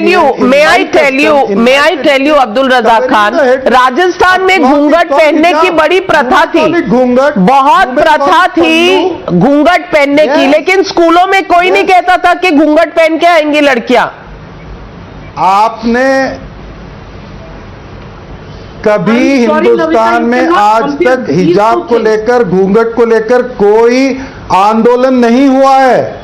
ये जो ladies यहाँ बैठ करके बोल रही है, ये Iran में नहीं है, ये ईरान की लड़कियों के हक के लिए लड़ रहे हैं. यहाँ पर जो लोग पिटीशन डाले अपने बचपन में जवानी में तो कभी ये मैडम वो आपके लिए न थी होगी, बिल्कुल 15-20 साल वो आपके लिए नहीं थी होगी. बिल्कुल मेरी अम्मी को मैंने देखा हिजाब पहनते हुए. सिंथेटिक कपड़े बिल्कुल नहीं थे. पता नहीं किस फैमिली में पैदा हुई है. दुपट्टा ओढ़ा करती थी. ये पट्टी लपेट के क्लिप लगाने वाला अरेबियन हिजाब मुझे नहीं मालूम आप किस फैमिली में पैदा हुए. एक्सपोर्ट होके आया है इधर में. ये था ही नहीं, किसी घर में नहीं था। नाविका रिवाइंड करिए भारत की, आपके पास आर्काइवल फुटेज होगी। अब आप उनके इस्लामिक होने पर भी सवाल उठा रहे हैं, ये भी आपकी चॉइस है, ये भी आपकी चॉइस है। रिजवान अहमद साहब अगर आमना शरीफ जी कुछ कहती है, अमीना शेरवानी जी कुछ कहती है, तो अब्दुल रज़ाक खान कह रहे हैं आप पता नहीं कौन सा इस्लाम फॉलो करती हैं। अब इस्लाम के कई ग्रेड्स आते हैं क्या? जी जी, कौन सी फैमिली में पैदा हुए, आप कौन सा इस्लाम फॉलो? हाँ, नाविका हिजाब करना तो सुन्नत है। Navika, Rizwan is my name, Rizwan have the courtesy, Rizwan is my name, have the courtesy. See Navika, आजादी सुन्नत द बिगेस्ट फॉल्ट। फाइनेंशियल और एजुकेशन। अच्छा नाविका, अमीना जी एक minute, Rizwan ji also wants to make a point. Navika, 1 minute, hold on Abdul Razzaq Khan, Navika, please hold on. You can certify Muslim month, you don't belong to us. यार तो Who doesn't belong to you, sir? सीखिए यार। Who doesn't belong to you, sir? Who are you to decide who belongs to you and who doesn't belong to you, sir? I don't belong to you, certainly. I have no desire to belong to you. Who come as Muslims and talk against Islam. I am not at all from any Rashtriya Muslim Manch. I don't belong to any organization. पर नहीं, आप तय करेंगे, आप तय करेंगे, ये choice दे रहे हैं आप। वाह क्या बात है, कुरान में मौजूद है। वाह क्या बात है। अब्दुल रज़ाक खान में सबके फेडर डाउन कर रही और रिजवान अहमद साहब, अब अब्दुल रज़ाक खान डिसाइड करेंगे कौन किस ग्रेड का इस्लाम फॉलो करता है और वो ही तय करेंगे कि कौन असली मुसलमान है कौन नहीं है। ये सारे हक, ये सारे इख्तियार शायद कॉन्स्टिट्यूशन ने सिर्फ अब्दुल रज़ाक खान और इनके जैसे कुछ ठेकेदारों को दिए। Do you agree with this? Okay, Navika, listen to me. A humble advice to the learned you and the panelists who are against the hijab. They can have their opinion and they can have their fights and crusades against the hijab. I respect them, I salute them. But today, at this given moment, if you establish or submit an argument pro-hijab or in favor of hijab, then believe me, you all are falling in trap of these fundamentalist Muslims who are advocating for hijab in the school. The argument here is hijab in school. For God's sake, please do not spill over this argument as an argument for with hijab or against hijab. Number one. The submission is the Holy Quran submits for women that they should be covered. Now the question arises for all the panelists who are supporting the hijab in the school. Again, I request all of you, whenever you talk about hijab in the school, because issue is not hijab, issue is hijab in the school. So the question is, what was the dress of the girls? Was that dress enough to cover the girl? The dress was shalwar, the dress was kameez, the dress was a dupatta. The question is, does it fall into the category of the teachings of Quran? The answer is yes. You don't need the fourth thing to come in the category of being a covered girl in class 8. Did the school introduce a skirt? Did the school introduce a sleeveless shirt? The answer is no. So stick your argument to the hijab in the class. The girls were covered or not? The girls were covered as per Sharia. So just shut up. You want to respond to that, Mr. Lokesh Jindal, because the Congress seems to be the latest party where hijab wearing young girls have become part of their poster operation in Bharat Jodo. Is it really a question of choice anymore? Is it really restricted to hijab as a uniform in schools, or has there been a special move to muddy the waters, and every time it has been the same fear, Islam is under danger in India. ये RSS वाले आएंगे और ये BJP वाले आएंगे और इस्लाम को danger में कर जाएंगे. बस एक यही खौफ, एक यही डर फैलाने का जो आपका मकसद है, यही चल रहा है. Good evening, Navika. Today I just read Justice Dhulia's observation, and he rightly points out that this entire issue revolves around the matter of choice. He has stated it that if a girl wants to wear hijab inside the classroom, she cannot be stopped. If it is worn as a matter of choice, as it may only be her ticket to education, because in a conservative family, they might insist upon allowing a girl in a rural area to go to a school, have access to education if she is wearing a hijab. Now the point is, a school is meant to impart education, make it more accessible, facilitate education. And if you are going to bring about certain rules and restrictions which might prevent a girl from accessing this education, the school is not doing its job. The point is, we have to allow greater educational availability to Muslim women so that they can participate in the means, they can come out as doctors, lawyers, become more self-dependent, and once that has been achieved, they would be able to take decisions on their own self as to which practice they want to follow and which practice which they want to discard. All right. The court, when it enters this territory of deciding whether a particular practice is essential part of religion or not, it is entering a difficult terrain. It is entering a theological domain altogether for which it is not having necessary expertise. So what I intend to say, let the law do its job, let the institutions do or perform the purpose for which they are being established, rather than entering the domain of politics and trying to politicize every damn issue, even if that pertains to social matter. Well, would you want to look back at the history of empowerment of women through the Congress party? Would you want to do that? Would you want to? I'll answer on that. And Ratan Shada, would you want to remind him when a whole law was changed just in order to not empower a woman? ये history, ये matter of choice आज दुनिया को समझा रहे हैं. Ratan Shada ji, why don't you respond to Mr. Lokesh Jindal? See, for nearly 100 years, our Congress has been always bending backwards to support the Mullah elements and the Maulvi elements in the Indian society. It has never supported progressive, educated Muslims. That is the plain fact. So let us not, try to dignify the entire debate by saying the empowerment, this and that. Now, this hijab was never an argument till 1 year back. There are two ladies here, both are Muslims. Both of them are not wearing hijab as per the actual definition of hijab. Are they not Muslims? Would this gentleman sitting with the black jacket will say they are not Muslims? Who are we to judge? Is the new Imam the new Pope of Islam? And now coming to more practical issues which we talked about, these people who are talking of hijab, are they talking hijab or they are talking of burqa? The circular that I have seen on the school, a photocopy of with me, it says scarves of the same color as dupatta will be allowed, no other dress. So, do we understand the difference between niqab, hijab and burqa? These people are taking advantage of the ignorance of the people and trying to create a ruckus where there is none. There was none for so many years. Like the lady pointed out, there was hardly any burqa or hijab in the public for more than 20-30 years back. It is creeping in because of Maulvi's pressure. Now, this goalpost, first they said essential part of Islam. Then they said court doesn't understand Islam. Then Owaisi said that they are using commentaries which is not legal, which is right for Islam. Then there is question of privacy. They said question of dignity. Are the women who are not covering their head, if they are not dignified?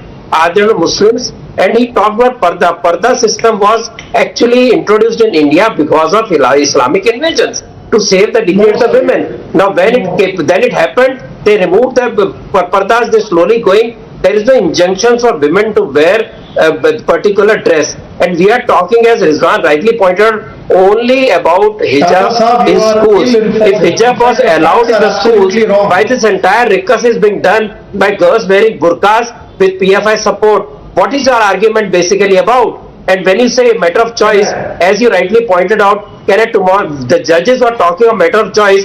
They have not even moved out of the British Jamana gown, which is totally unsuitable for Indian people. A lawyer who had gone without that proper, burqa, without the hijab, was fired by the judges. A lawyer who talked in Hindi was fired by the judges. So they, on one side you're talking colonialism, on the second side same judges say puberty ho gayi to girl can be married off. So you are also talking against the right of the women to be married as per law after they had attained adulthood. You are okay with that. They said that disloyalty to the husband is allowed because it was not done at the time of agreement or at the time of marriage. I am sorry, they don't know the Hindu wedding rights. So at one side you want to be woke, on the other side you are supporting the most retrogressive people on the who are using religion to creep in the Sharia on the top of the Indian Constitution. So let us be very clear what you want. Let us see what you want. You have people claiming to be Pope of Islam today. Okay, hands going up. Hands going up on the panel. Abdul Razak Khan, what do you not agree with? You have empowered them. I am saying that all these people in the panel who are talking against hijab, I would like to convey to them, the girls who have petitioned the Supreme Court come from their own will and wish. Nobody is forcing them. They are not compelled. We are not living in the 40s. We are in 2020. No, how do you know? These how do you know? Because there have been statements of Campus Front of India which have come. There have been statements that these same girls till a few months ago were not wearing the hijab. Suddenly the demand for hijab came out. Why? How can you decide all of this, Abdul Razak Khan, without even being there? Navika, will you give me 30 seconds? Navika, can you give me 30 seconds? Madam, all these girls who have petitioned the Supreme Court have organized press conferences. They have spoken on their own. They are adults. Okay, organized press conferences. Rizwan Ahmed Saab. And use this as a political agenda. 18-year-old girls in India routinely organize press conferences without any support. 18-year-old girls in India from the Muslim community routinely organize, press conferences and speak to the press. Routinely they go to the Supreme Court without any help. Wow, we are greatly empowered, if I may say so. They can do whatever they like. So allow them their choice. How hypocrite you are. You stand with the women of Iran. You are not standing with. I find it hard to reach the Supreme Court. And these girls have reached Supreme Court in 30 seconds, they reached High Court in 20 seconds. Madam, more advanced. This is the empowerment. This is the empowerment. Fantastic, without any backing, without any agenda, without any right, all on their own. Appreciate my sisters are so bold enough. No, it doesn't happen like that. So some people are saying women are so empowered. Women are so. 1 minute, gentlemen and women. 1 minute, ladies and gentlemen. Rizwan Ahmed wants to come in and then Lokesh Jindal. Rizwan Ahmed, to you first. Yeah. See, Navika, this issue should be nipped in the bud. The reason being, today I was in a debate and somebody was saying, is it a security threat if young girls are wearing a hijab? So I said, no, it is not. But I told them how it will work. Tomorrow, they will say, I am an air hostess in Indigo. Is it a security threat if I wear a hijab as an air hostess? Tomorrow, a receptionist in a 5-star hotel will say, is it a security threat if I don't wear a hijab? So this thing should be nipped in the bud, number one.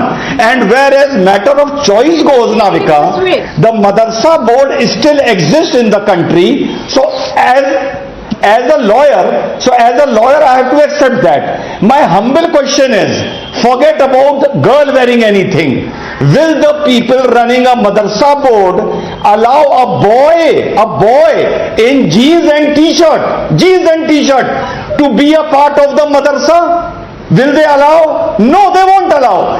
There they will say that this is not a part of a dress culture in this institution. So it works both ways. It works both ways. Danish Qureshi जी, अगर मदरसे के अपने rules हैं तो schools के अपने rules हैं. अगर हिजाब पहना, of course it's a matter of choice, but then go to the school that allows it. Make the choice there. Navika, what is the problem with this entire panel is कि ये लोग इस तरीके से स्टैब्लिश कर रहे हैं जैसे कि उन बच्चियों के ऊपर मुस्लिम का जो पुरुष वर्ग है वो जबरदस्ती हिजाब थोप रहा है। नहीं है क्या? तो वेलकम करना चाहिए कि बच्चियों में इतनी जुर्रत है कि उन्होंने इंस्टीट्यूशन के नाविका let me allow to complete please, मुझे खत्म कर लेने दे फिर आप बोले प्लीज। जो पॉलिटिकल आउटफिट सुनिए, अब सवाल ये है कि अगर उन्होंने जाकर चैलेंज किया है तो यहां पैनल में बैठे लोग अपनी तारीफें गिनवा रहे हैं कि हमने ये रेवोल्यूशन ला दिया, वो रेवोल्यूशन ला दिया। अरे मेरी बात सुनिए, मैं क्या पहनूंगा ये मेरी अपनी चॉइस है। अगर किसी एजुकेशन इंस्टीट्यूट ने रिस्ट्रिक्ट किया है तो उसके कानूनी पैमाने हैं, ये समझने की जरूरत है, और कानूनी पैमाने इस्तेमाल हो जाने दीजिए। क्या परेशानी है आपको? आप मुझे ये बताइए, आप जबरदस्ती क्यों करना चाहती हैं?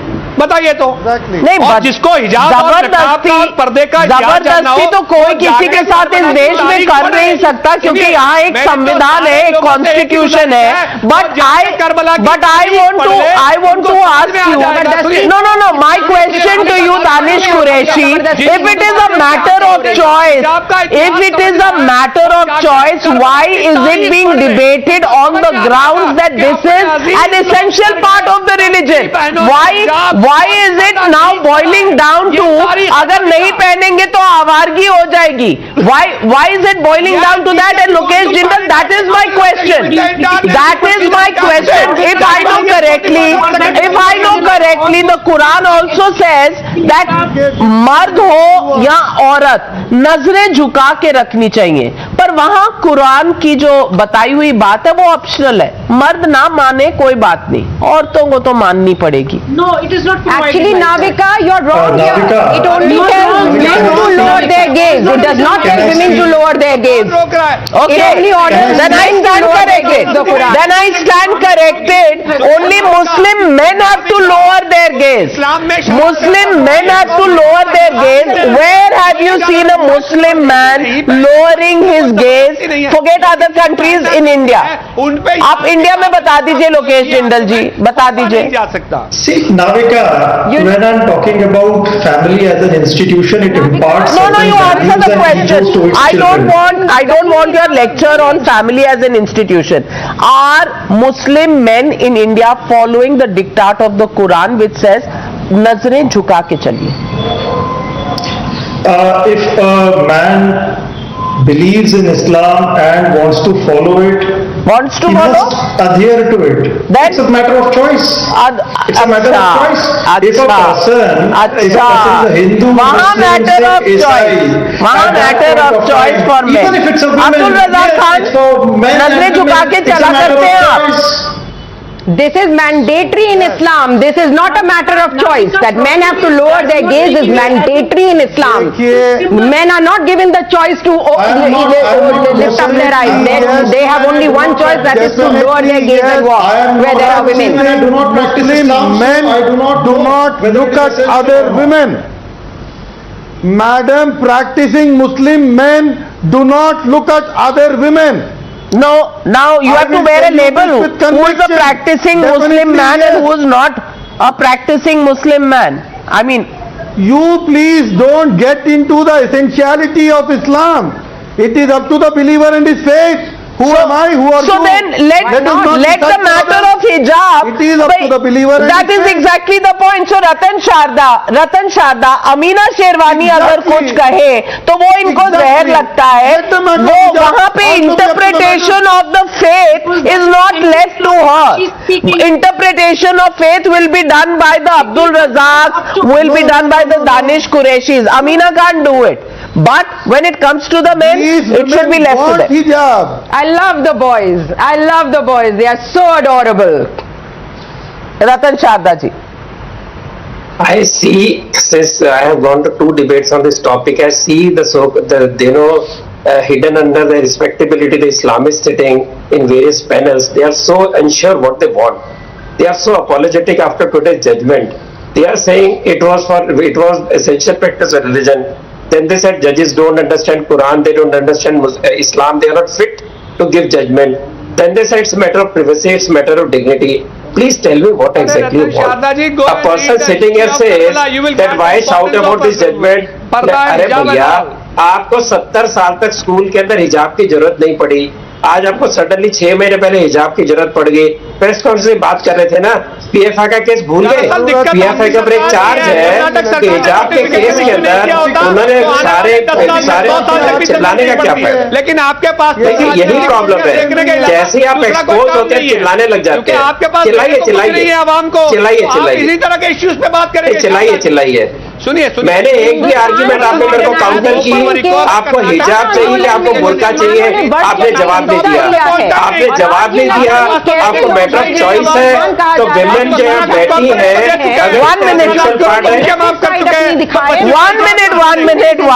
1 minute. The issue here is really, ladies and gentlemen, subjugation and deciding character of women, deciding the choice of women, deciding how far the women can go in the interpretation of Islam, how far women have to follow. But of course, for men, no rules apply. Is that empowerment of women, Islam style? I don't know. If it's a matter of choice, leave it to the women to decide. That's all there is to it. And uniform in schools, how does that become part of an essential part of a religion debate, is only a question that should be asked to those who are muddying the waters as far as this question of school uniforms first came on the scene. The question is, are we becoming more liberal in our thought, or are we becoming more hardliners in the recent past than we ever have since 1947? It's a question that begs an answer. Let's leave it at that.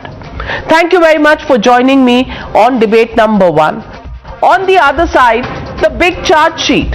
Journalist Rana Ayyub has been named in a charge sheet filed by the Enforcement Directorate over alleged money laundering linked to funds collected for COVID-19 relief. The ED has mentioned in the charge sheet that Rana Ayyub, who has often been criticizing the Modi government, illegally raised 2.69 crore rupee funds and cheated general public donors. The agency says Rana Ayyub illegally acquired funds from the public in the name of charity during COVID-19 pandemic, but instead utilized funds for herself. Ayyub is accused of receiving money from abroad without having registered with the authorities for FCRA clearances, which acts as India's watchdog on foreign funds, as well as the rule book to prevent misuse of donations flowing in from outside the country. Now Ayyub has tweeted and claimed that she was a victim and is being persecuted for speaking against the attack on free press in India. Let's take you through the money trail as per the charge sheet filed by the ED. The ED says there were 3 fundraiser campaigns launched by Rana Ayyub through which she acquired 2.69 crore rupees. These funds were then directed to the bank accounts of Rana Ayyub's father and her sister, and then the funds were transferred to Rana Ayyub's account. Now when these funds landed in her account, ED says about 50 lakh rupees were used to create fixed deposits for herself, and another 50 lakh rupees were transferred to another account, and only 29 lakh rupees were used for COVID relief work. About 1.77 lakh crore rupees have now been attached by the ED as part of the investigation. Let's also listen in to the complainant in this case. Now, once those RTIs are filed, what we realize is that Cato sends out an email to the donors of the campaign and says that the funds have not been utilized for the purpose that they were collected for. And that really raised some red flags as to what's really going on. Unfortunately, for those donors, the funds were already siphoned off by then. Once what happens is, now that the FCRA authorities have this in their matter, they have directed Cato to send a mail to the donors, probably being cheated. You're watching the NewsHour at 9. Debate number 2 on Times Now. Super Prime Time. And joining me on the debate with Ratan Sharda, author, is Dr. Sumant C. Raman, political analyst. And Sumant C. Raman, 2.69 crores, 50 lakhs in fixed deposits for self and 50 lakhs sundry expenditure, 1.77 crores attached by the ED, and yes, it's a great noble cause of raising funds from the public in order to fight pandemic COVID-19. अब COVID-19 के account पे आप funds ले रहे हैं and you're creating a fixed deposit. Now, that's really true journalism. Yeah, Navika, first of all, these are allegations which have been made by the Enforcement Directorate. They have been denied by the lawyers on behalf of Rana Ayyub, and we will have to wait for the investigation to be completed before we know what the facts are. If she is guilty, she must certainly pay the price in terms of facing the law. But at the moment, these are, we must understand, allegations made against somebody who has been one of the fiercest critics of this present government over not just a few months but over the last several years, not just at the national level but at the international level. So I would wait for the investigation to be completed instead of parroting out the ED's charges as the gospel truth. So let's wait. We will know once the investigation is complete and is put before the court what the truth is and whether these deposits were created in her personal name or her father's name, and how much of the money was actually spent. There is a charge that fake bills were generated. So how did they conclude that they were fake bills? So whole lot of questions which we don't know the answers to at this point of time. So I would say let's wait for the investigation to be completed before hanging the person as guilty on national TV. How very legally correct of you, Suman Siraman. I must applaud you. So Ratan Sharda, in future, if there are charges that are literally flying thick and heavy on the other side, should we remind the same issue to them कि भाई nothing is proved in court? After all, अपने self के नाम पे एक fixed deposit ही तो है. Why are you jumping to conclusions? And why should funds go from father to sister's account and then come to self account? Normally when you raise funds for such activities from the public, then normally you would have a separate account, a charity account, and you would do your hisab kitab there. Why is there a fixed deposit? Isn't that a question that begs an answer? Navika, accounts don't lie. Black and white figures don't lie. Auditors know very well. Even Mr. Sumant Raman is very well educated. He also knows, he is expert on every subject. So you know that when there are account books clearly stating from where the money came, where it didn't go or did not go, did not go, there is something wrong. But if you still insist on supporting her, fine. But remember this journalist whom he says international crusader, her book on Gujarat riots was trashed by the Supreme Court. Sir, मैंने आपको नहीं टोका, sir, मैंने आपको नहीं टोका, please. Don't be so agitated. ना आपका भविष्य खतरे में, ना मेरा भविष्य खतरे में है. ठीक है? आपको आर्ग्यू करना करते रहिए, please. You keep on speaking. I will keep quiet, please. No, carry on. I'm short on time on the show. Please carry on, Ratan. So, no, he misquoted me. He misquoted me.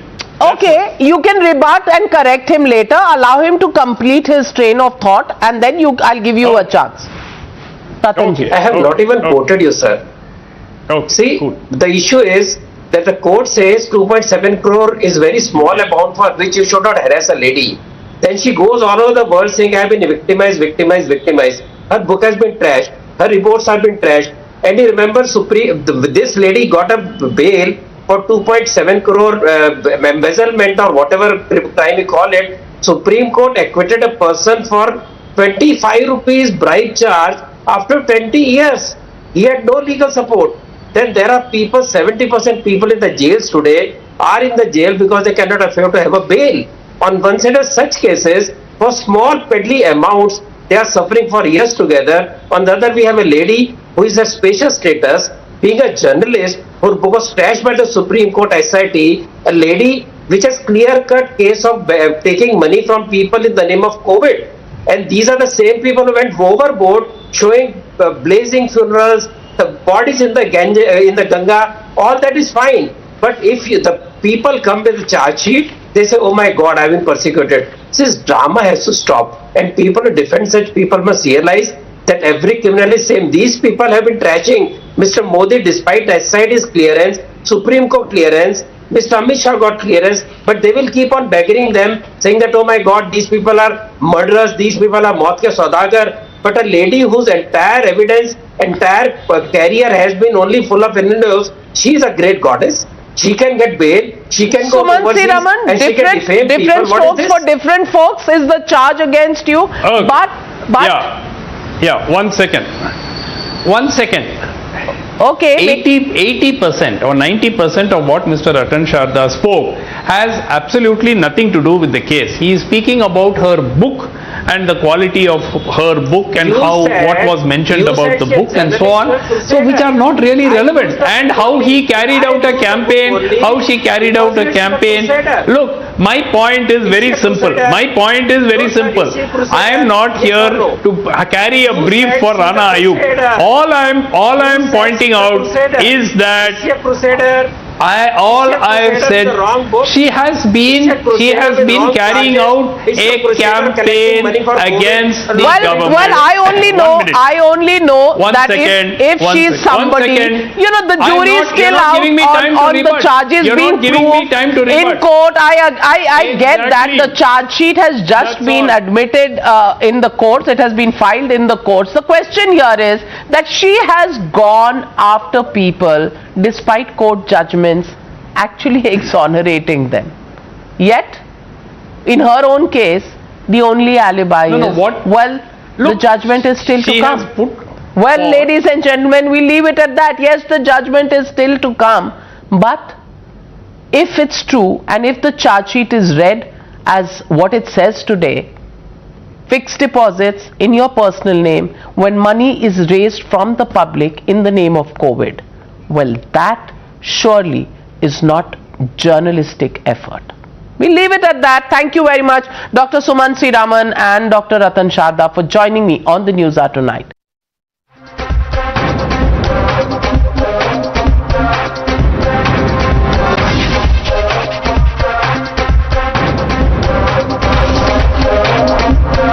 You were watching the NewsHour at 9. Stay tuned.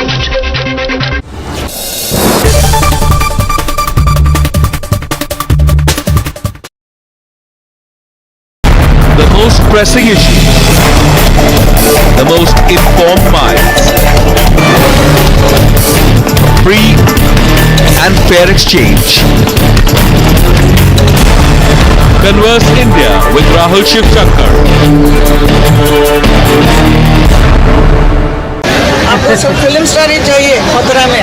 नहीं हेमंत कन्हैया जी ने भक्त Zanjan की रात की सावन कर देंगे। He will also become.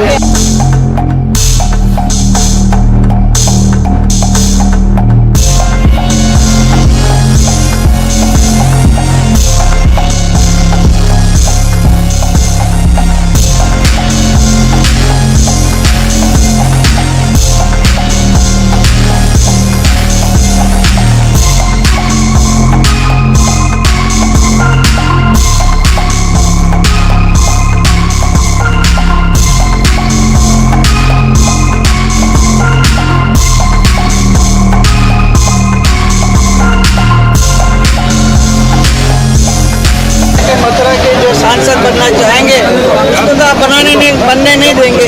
आप दिमाग में सबको ऐसा डाल के रखेंगे फिल्म स्टार ही बनेगा। आपको सब फिल्म स्टार ही चाहिए मथुरा में। नहीं हेमंत कन्हैया जी ने भक्त जंजन की रात की सावन कर देंगे। He will also become.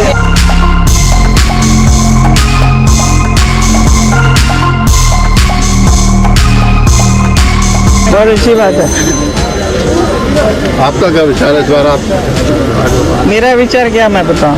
मेरा विचार भगवान के ऊपर है। Lord Krishna will do it.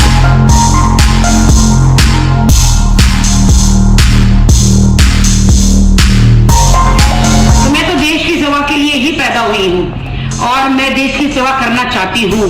और क्यों नहीं, हमारे मोदी साहब, हमारे प्रधानमंत्री जी चाय बनाते बनाते प्रधानमंत्री जी पीएम बन सकते हैं, तो मैं बॉलीवुड में काम करते करते सीएम क्यों नहीं बन सकती हूँ? डेफिनेटली मैं बनूंगी। आप सबका आशीर्वाद चाहिए। तो 2024 में अब आप मुझे चुनाव लड़ते हुए देखेंगे। किसके अपोजिट? ये सरप्राइज है।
NewsHour at 9. Reacting to his uneven playing field remark, Congress President candidate Shashi Tharoor said he wasn't complaining, but highlighted there was difference in treatment. Prime Minister Narendra Modi flagged off the country's 4th Vande Bharat Express train from Una railway station in Himachal Pradesh. External Affairs Minister to pay a 2-day visit to Egypt to review bilateral relations and international issues of mutual interest. Tamil Nadu Chief Minister M.K. Stalin wrote to Delhi CM Arvind Kejriwal urging him to permit the sale of firecrackers under permissible norms on Diwali in the national capital. Army dog Zoom, who helped kill 2 terrorists in Kashmir, succumbs to injuries. The brave heart passed away at 12 noon. He was responding well till around 11:45 when he suddenly started gasping and collapsed. You were watching the NewsHour at 9. Stay tuned.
welcome. You are watching the NewsHour Agenda, India's most loved primetime show week after week at 10. I'm Padmaja Joshi. Today, a two-judge bench delivered a split verdict on the hijab issue. The arguments basically boil down to a question and the eternal question of rules versus rights, of whether you could get exceptions in the name of choice and religious practice. Justice Dhulia held that it is about a woman's choice, and if wearing a hijab doesn't hurt anyone, why should anyone have objection to it? Justice Gupta, though, focused on the issue of equality and uniformity and stressed how no one can seek exceptions on the basis of their faith.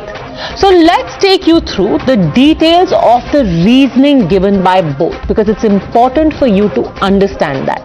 Let's break it down. What did Justice Gupta say? His order was in favor of not allowing hijab inside the classroom. He said the state has jurisdiction to decide rules.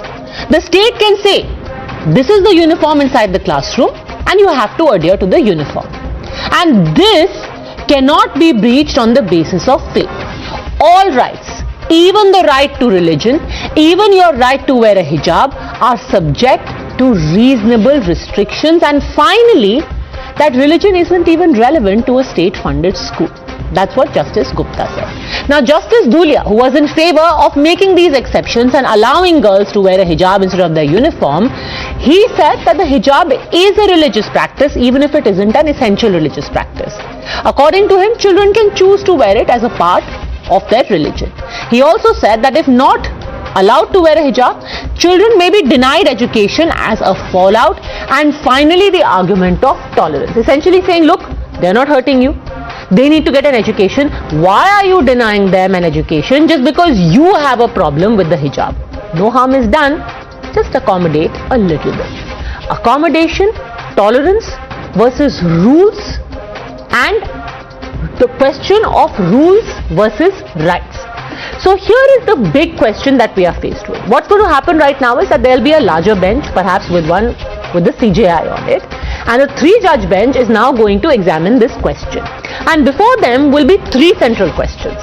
If Justice Dhulia is talking about exceptions to be made to rules in order to accommodate, how far should people be accommodated? If these exceptions are then made on humane concerns, and you'll say adjust a little, tolerate a little, accommodate a little, then there will be no uniformity be left. The whole idea of a uniform will be obsolete. Everything will be an exception, there will be no rule. Isn't it counterproductive? And this is the really dangerous part. When you say, oh, let the woman wear a hijab because it's important for her dignity, aren't we setting a very dangerous precedent for saying, for a woman to be dignified, she has to be in a hijab. If she decides to cast it off, somehow that impacts her dignity. You're watching the News Hour at 10, debate number 1, on Times Now, Super Prime Time. So let's take it one by one. We're joined on the panel by Zina Chaukat Ali, Islamic scholar, Amna Begum Ansari, research and political analyst, Sayyida Falak, activist and political analyst, Dr. Lubna Kamal, assistant professor at Jawaharlal Nehru Homeopathy Medical College, Shaista Amber, social activist and president of the All India Muslim Women's Personal Law Board, and Shahid Ali, lawyer. I want to start with you, Zina Chaukat Ali. When we had one of the judges today saying, let's not impact the dignity of the lady in asking her to take off her hijab, what do you make of that argument, saying that her hijab is inextricably linked to her dignity? I think I cannot agree with that, because women who do not wear the hijab are equally dignified. And as a matter of fact, if you go into the details of what Saudi Arabia has just said in the year 2018-19. The Sheikh Abdullah Mutlaq, what he has said is that the abaya is not essential to wear the abaya, but you must dress in a dignified way. So where is the question of a hijab only being dignified and no other form of dress being dignified? I think that the distinction that is being made, that only wearing a hijab brings you that dignity, I cannot buy that. There are many women across in our country who wear saris, who wear other kinds of dresses, who are equally dignified, and who conduct themselves with great dignity. So I don't think that I can fall by that kind of argument. Dr. Lubna Kamal, dignity and hijab are not linked.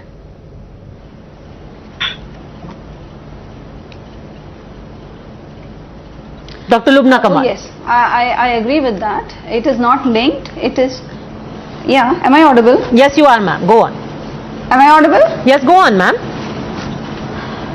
Yeah, so it is not linked, but yes, it is an essential religious practice of Islam, and women are supposed to dress modestly and to cover their heads, but this is something which cannot be forced by anyone on any Muslim women.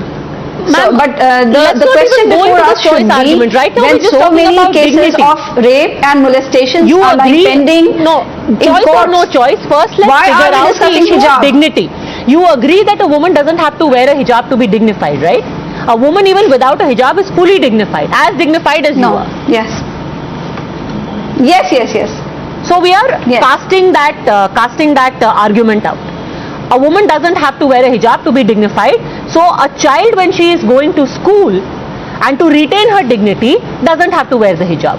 So to say to a child that listen, here is a uniform, please take off your hijab, doesn't rob her of her dignity, correct? Yes. Correct. It doesn't rob her of her dignity. Then why should the child wear it to school? If she is as dignified without her hijab, then why should she wear it? See, there are parents, there are families, there are circles where it is mandatory for girls to wear hijab. It is, you can say they are brainwashed into wearing it. It is not by their personal choice, but out of compulsion, maybe out of respect for their parents. They are wearing. So it's not a choice. So, but the important thing here is that the right to education. One, it is not required to be dignified, and second, it's not even their choice. So why are we imposing something on girls which you admit is being brainwashed or imposed, and we are saying yes, let them continue to be brainwashed or imposed? Again, the central question: why does that child need to wear a hijab? Because things will not change overnight. See, things you need to understand now. You need to understand one thing is that things will not change overnight. Okay, how long will they change? There are families who stop the girls from going to school. So it is more important. No, just let me complete. It is important for them.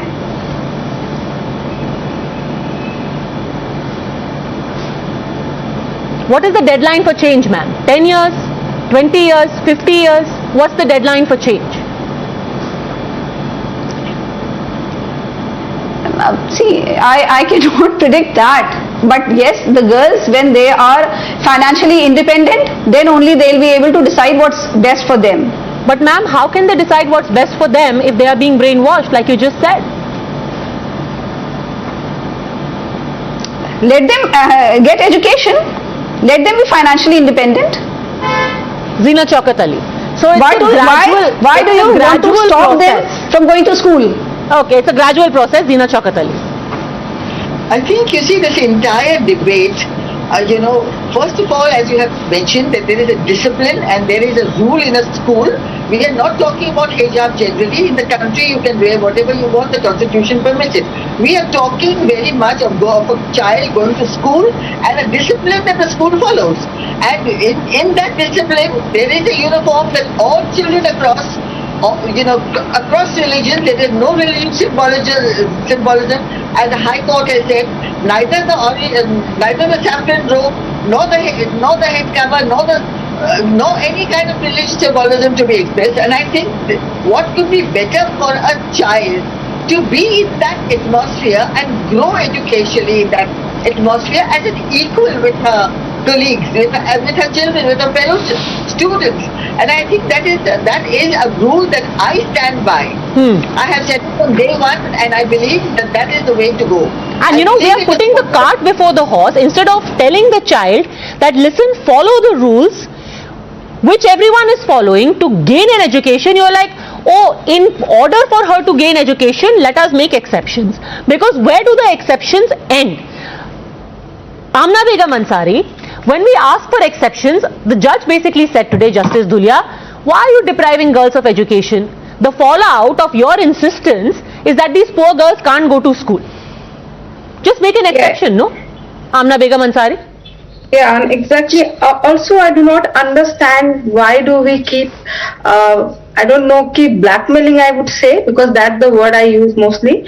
Blackmailing state and institution in the name of the religion. Why don't we ask from the Muslim society that you should give priority to your women's education over such a patriarchal construct? So our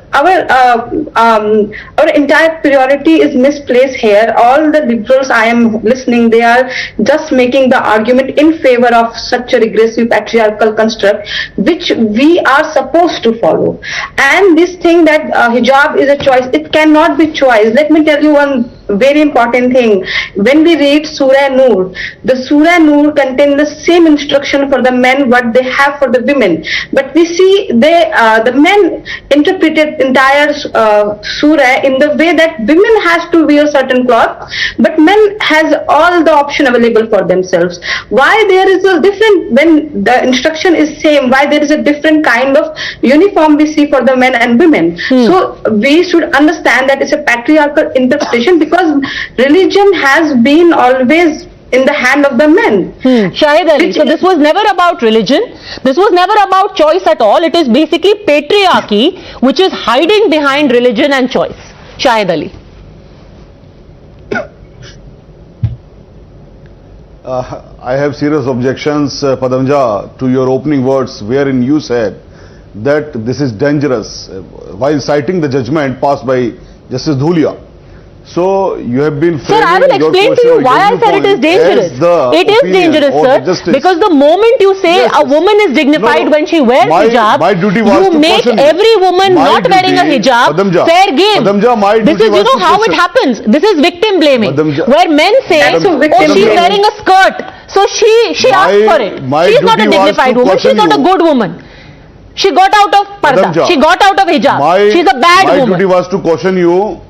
My duty was to caution you. I have cautioned. Now this is for you. Either absolutely, you take leave sir. from I absolutely stand by my assertion, because the very morality it was very right. To be a dignified woman, to be a religious woman, you have to wear hijab. You are talking about public morality. It's extremely dangerous. It is patriarchal and frankly bordering on misogynist. Can you give me? Padmaja, can you give me one example since the birth of this country, since 1947 till date, whether there is any incident of any crime committed by a woman wearing hijab? Sir, so what is the ground of this? What is the ground that we will not allow hijab? It's crimes committed on women because they were dressed a certain way. You are turning it around, sir. If there is any crime getting committed by a woman wearing only on the ground of public morality, no, there is not. But it's a patriarchal construct, so we have to point it out. And listen, why I should get a certificate because I do not wear a hijab? I am not a good Muslim. I am not a good Muslim. Even I follow societal rule. I follow the law. I am a good student. I listen to my mother, parents, but I am a not good Muslim if I am not wearing the hijab. What kind of certificate it is? I am not talking about that. Ms. Ansari, please do not fall in their trap. Ms. Ansari, please do not fall in their trap. I am not saying that. What I am saying, if one wishes to go to school, that's a big blaming. What's the trap in that? Brought into the ban only on the ground of this is about a basic human principle. This is not about their trap. What is the problem to public order? What is the problem to public order? What is the problem to public order? Sir, it is not about public order. Of Karnataka could it is about basic freedoms. To the notice. Yes, only sir, on that ground. Okay, so let me ask you one thing. Now let me ask you the follow-up question. Okay, okay, hold on a second, sir. Hold on a second. Let me quote to you a very specific example. Hold on a second, Mr. Shahid Ali. Your logic is, अगर किसी को तकलीफ नहीं हो रही है तो चलने दो, अगर किसी का बुरा नहीं हो रहा है तो चलने दो. Now let me quote to you an example from 2016. In 2016, an airman, hold on sir, an airman went to the Supreme Court, okay? He was dismissed from the Air Force because he, despite a uniform, said, I want to keep a beard. The Air Force said, no sir, the Air Force has a uniform. He went all the way to the Supreme Court, and the Supreme Court upheld his dismissal from the Air Force, and this is what the Supreme Court said. Discipline and uniformity have precedence over fundamental right to religion. The Supreme Court further said, uniformity of personal appearance is quintessential to a cohesive, disciplined and coordinated functioning. A uniform, sir, is important to cohesive functioning. Now you would argue, अरे उनकी दाढ़ी रखने से किसका बुरा हो रहा है? पब्लिक ऑर्डर तो कोई बदल नहीं रहा ना, तो आप दाढ़ी भी रखने दो एयरफोर्स में. That would be your argument, right, Shahid Ali? It's not from Honorable Supreme Court. Honorable Justice Dhulia is also from Honorable Supreme Court. He has passed an order. Sir, this is a three-judge bench I'm quoting. And this three-judge bench actually comprised of T.S. Thakur, D.Y. Chandrachud and L. Nageshwar Rao. So a three-judge bench actually upheld this. You will cherry-pick and say, Justice Dhulia I believe in, but a three-judge bench said that uniformity is more important than your rights. Two judgments are on two different footings. Sir, you cannot choose what is important. I am talking about one, past precedence and essential principle. In principle, Mr. Shahid Ali, now don't fall back on what Justice Dhulia said. You are talking about the principle. So answer me, sir, since you are an advocate, answer me. According to you, you will say, hold on, sir, hold on. This gentleman, Mohammad Zubair, told the Supreme Court, I want to keep a beard despite being in Air Force.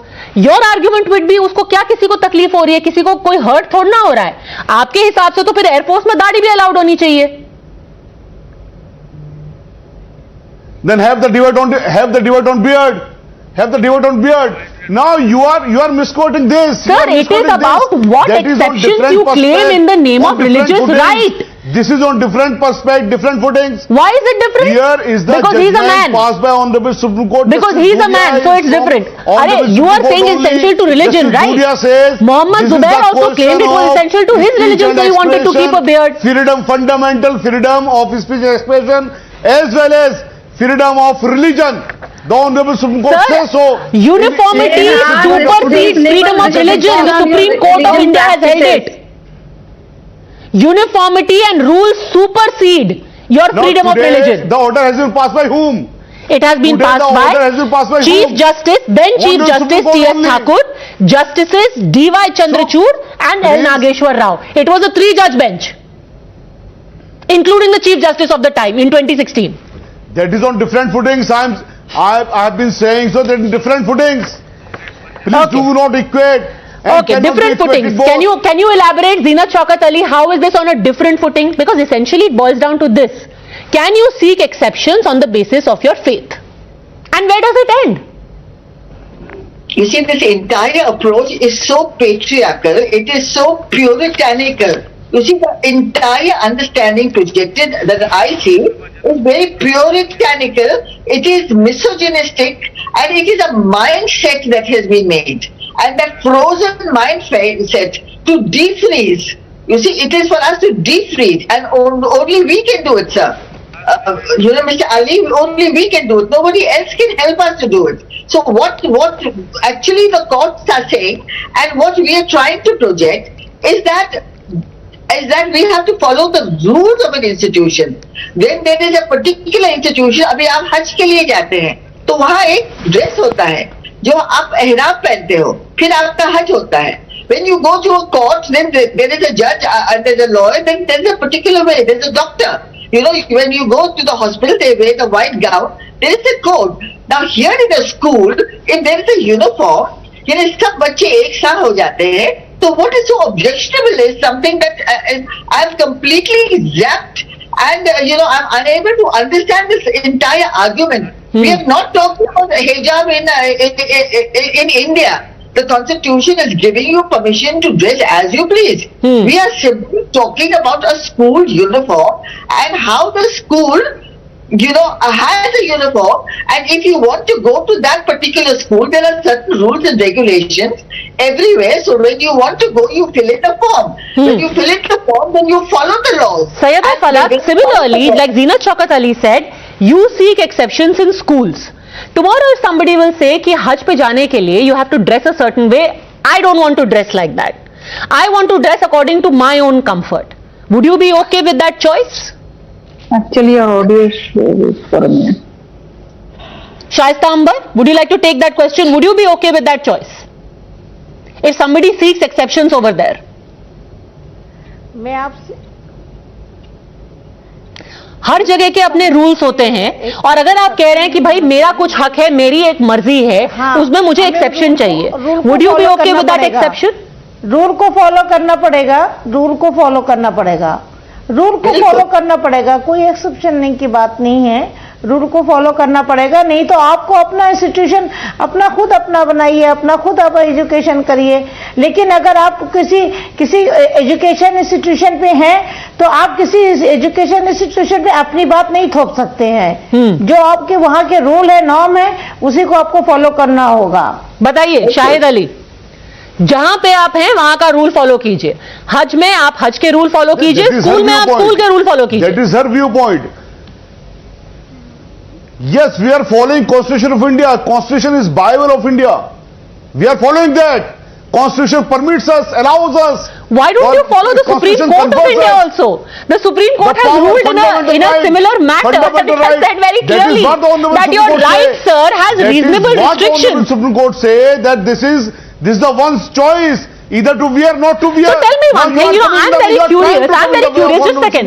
Let me bring in, whenever it comes to, hold on a second, Mr. Shahid Ali, you're so vocal and you're so aggressive about how women are making this choice. Let me ask you this, Amna Begum Ansari, doesn't the same religion also ask for men to be dressed in a certain way? Why aren't men dressed like that? Why are they always insistent on women dressing like this and being dignified? Dignified men are also supposed to dress a certain way, right? Exactly. How are they supposed to dress? And how many men are dressing like that? And it says men should guard their private part. They should. Hello. Yes, go on. Amna Begum Ansari, go on. Yeah, men should guard their private part. They should not see women with their lusty eyes and all those things has written there, but they will not talk about that. They will never talk how Muslim men are there wearing all kind of dresses, making TikTok videos, dancing naked. It's all fine for the men, but when it comes to women, their patriarchal mindset it just come forward, and then they speak about religion, not about their own patriarchal mindset. And let me tell you one thing, there could be a personal choice that someone want to have a cigarette, but you cannot say ki I'm going to have a cigarette inside an institution where it is not allowed. It's your personal choice, but you cannot do into certain premises. So do not do not bring this word salah to justify everything. Yes, you have a religious rights, but it cannot supersede the autonomy of an institution. Absolutely, and there have been past precedents to this. This might be an unpopular opinion, but it is an opinion. In fact, it is a fact that we are going to argue till kingdom come. In principle, what the hijab stands for, what the face veil stands for, cannot be denied by anyone, and all this logic being offered is nothing more than a fig leaf. Let's be absolutely clear about that. The Iran example is staring us in the face. It's time India wakes up. Thanks very much, all ladies and Shahid Ali, for joining me.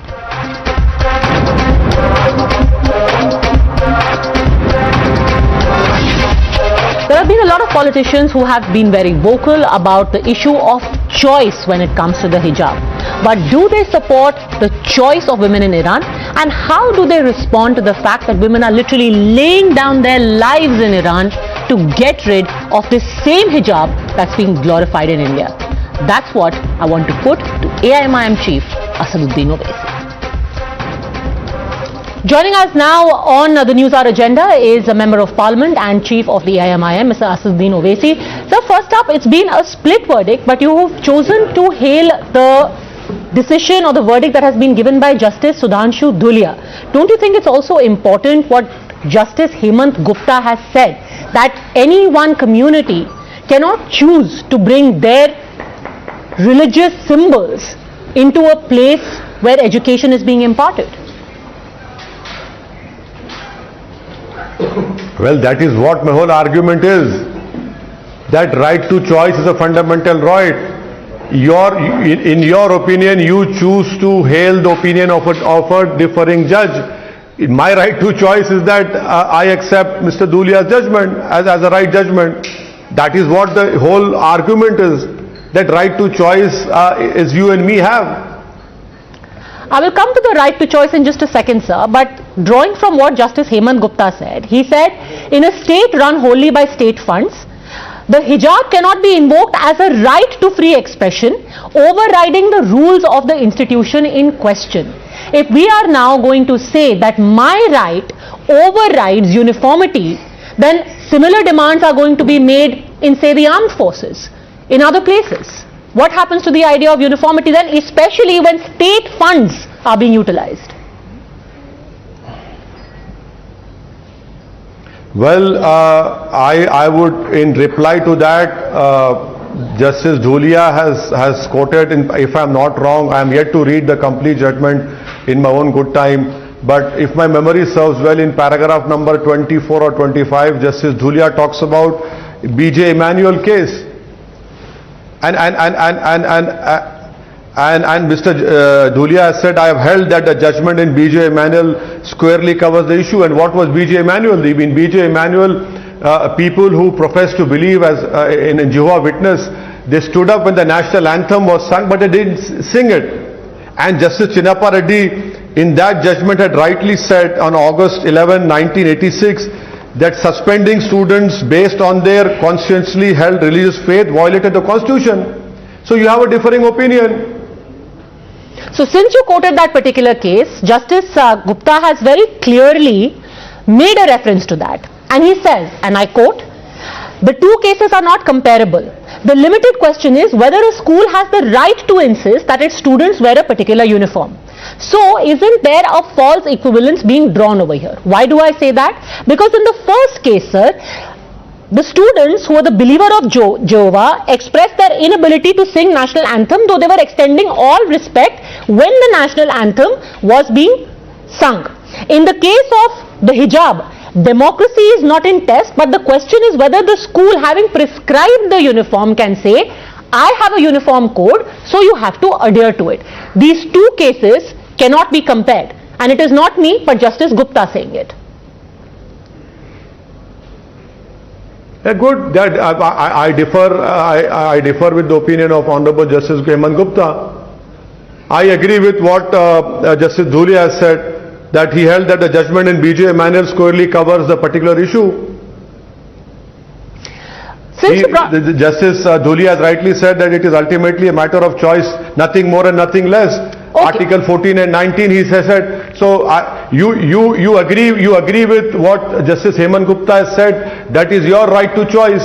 I agree with what Justice Hemant Gupta has said, that is my fundamental right to choice. So I need not agree with what Justice Hemant Gupta has said. Fair enough. But on the larger question of choice, since that is what has been said by Justice Dhulia and what you are also emphasizing on, let me bring in the protests that are happening in Iran.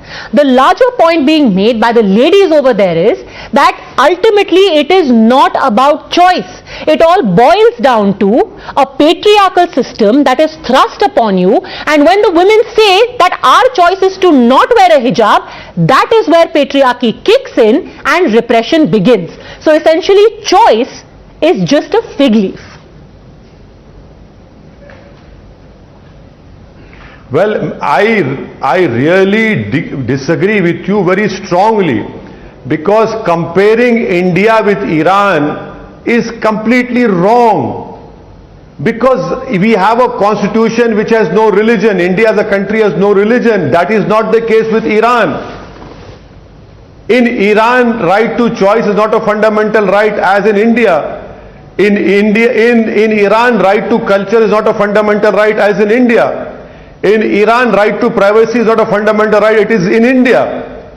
So even no person can contest the election of president unless and until his name is cleared by the supreme leader and his council. So it is completely wrong to compare India with Iran, and I'm telling you, I would really request you to ask the Prime Minister of our country that the Times now should call him and ask him what is the opinion of Government of India headed by Sri Modi on what is happening in Iran. They should tell the country. But sir, I do not speak on behalf of the Prime Minister, neither can I, but speaking very humbly on behalf of women, not comparing Iran and India, just comparing hijab and hijab. The piece of clothing is the same. How is it that 100+ women in Iran find the hijab repressive, but the same hijab somehow becomes emancipatory in India? After all, the piece of the clothing is the same. It's a hijab in Iran, yes. It's a hijab in India. then how can what is repressive in Iran become liberating in India? Exactly. So it is a choice in India, it is not a choice in Iran. It is a right to culture in India, it is not in Iran. But Iran is a theocratic country. Mr. Narendra Modi and his party wants to convert India into a theocratic country. And please remember that a hijab wearing Muslim woman from Yemen got a Nobel Peace Prize. That did not stop her. Hijab did not stop her from winning a Nobel Peace Prize. But sir, in principle, I'm not talking about the laws or whether it's a theocracy or it's a democracy. In principle, a hijab is a veil. It shuts out women from the public world. How can it be liberating if in Iran it is repressive? It does the same thing to the bodies of women worldwide, whether you're in Iran, whether you're in India. Please listen to me. What the Iranian women, what they are doing, they are answerable to them. As far as my daughters are concerned, they are saying that the Constitution of India gives me right to choice, right to privacy, right to culture. So I am wearing it. In India, when we are talking about our culture, there have been various scholars who have said it wasn't the culture of India, it was a repressive culture that was brought in from the Middle East. Now, you've got voices, for example, like that of Shafiur Rahman Bark, who say things like, oh, if women come out of the hijab, wo awara ho jati hain. Doesn't that lay bare this entire argument of choice? It is a choice only until the time you choose to assert it. Then you are told that you are a besharam. You are not a good woman. Well, you see, Asaduddin Owaisi is a sinner. I will be a last person to call anyone a pious or non-pious. As far as my opinion is concerned, I happen to know many Muslim women in media who are very pious, who are follow the religion of Islam. And you know, I cannot sit here and classify someone as besharam or sinner or gunagar or awara. That I cannot do. Only the Almighty can do. But sir, women remain pious with or without the hijab. Their piety is not incumbent on whether they wear a hijab, is it? You see, if someone believes that by wearing a hijab I get closer to Allah subhanahu wa ta'ala, please respect that. If someone believes that I will not wear a hijab, I respect it because it's the right to choice. I cannot sit here and call anyone a sinner or a gunagar or a besharam. That no one can do, no one should do it. But wouldn't you agree that that is what socialization is? That is the message that is given to a large majority of women who chose to go behind the veil. That to be a good woman, to be a holy, pious Muslim, you need to be in veil. Well, you see, if I believe that by growing a beard, by wearing whatever I do, it gets me closer to the Almighty, the creator of this world, mighty, majestic Allah, fine. If one has a differing view, I respect it. Am I superimposing my views? But if someone comes and asks me, why do you do it? I'll say this. And if a Muslim girl wears an hijab and is a cardiac surgeon, is that stopping her from operating or doing a bypass surgery? No, not at all. No, it doesn't. But conversely, if a Muslim woman decides to not wear a hijab, will she be treated by society, or at least the section of society that decides on the morality and the piety of women, that she is as good a woman and as good a Muslim as one who wears the hijab? You are absolutely wrong. You are absolutely wrong. I happen to meet many Muslim journalists, and believe me, they are more pious than me. They are more intellectually honest than me. They are more closer to Allah subhanahu wa ta'ala. And they don't wear a veil. They don't wear a hijab. That is their decision. That if a girl wears a hijab, that is their choice. That is their fundamental right. That is their conscious decision. They are wearing it as a right to culture. But who am I to decide? But yes, if you ask me, does Quran says about hijab? Yes, the Quran says in Surah Ahzab, Allah says that, wear a hijab, wear a niqab or a chadar on your body. I'm sorry, sir, but when you bring in the argument of culture, you kept referring to this word. Doesn't the converse follow that when you say a woman wanting to follow her culture wears a hijab, a woman not wearing a hijab is uncultured? No, you're absolutely wrong. You should understand what culture means in the Indian Constitution. India is a diverse country. India, we celebrate pluralism. You see, uniformity is not a fundamental right. It is pluralism and diversity is a fundamental right. So let me ask you finally, we had the RSS chief speak a while ago and he said the thing is that whenever anything wrong happens in the Hindu culture, and I assure you it's my final question, whenever anything wrong happens, there is vigilantism, there is murder in the name of cow protection, more voices speak out against it. When it comes to issues like slogans of Sartan Se Juda or speaking out about how a hijab is against the principle of equality, progressive voices such as yours do not speak up stridently against it. Progressive voices such as yours have not spoken up in support of women in Iran. Absolutely wrong. No. You are absolutely wrong. Can you show me that Times Now didn't carry a news? This question was asked by your local correspondent, Mr. Sumit, who I have great respect for. I had condemned that slogan. And where is RSS chief? Is he going to condemn what happened in Usoli in Uttar Pradesh? Did the RSS chief condemn the publicly flogging? Did the RSS chief condemn the publicly Muslim flogging, beating by the police in Gujarat? No. The RSS chief has completely lied through his teeth by making that statement. Do you stand in solidarity with the women in Iran? I stand in solidarity in the Muslim women who want to wear hijab. I stand in solidarity with the women who don't want to wear hijab because it is right to choice. That is what I am concerned about India. I am not concerned about Iran. What is happening in Iran? The Prime Minister of the country should immediately answer to your valid question because they are running away from it because we are developing the Chabar port. We want an entry into Afghanistan from Mashhad. We are waiting for the American sanctions to be removed when that nuclear deal is signed so that we can buy cheap Iranian oil. The government of India headed by Mr. Modi should answer your question, which they are not doing it. All right. Thank you very much, Mr. Owaisi, for speaking to Times Now.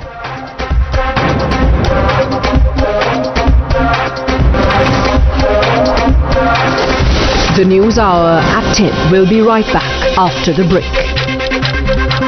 You can't.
News Hour at 10. Reacting to his uneven playing field remark, Congress President candidate Shashi Tharoor said he wasn't complaining, but highlighted there was difference in treatment. Prime Minister Narendra Modi flagged off the country's 4th Vande Bharat Express train from Una railway station in Himachal Pradesh. External Affairs Minister to pay a 2-day visit to Egypt to review bilateral relations and international issues of mutual interest.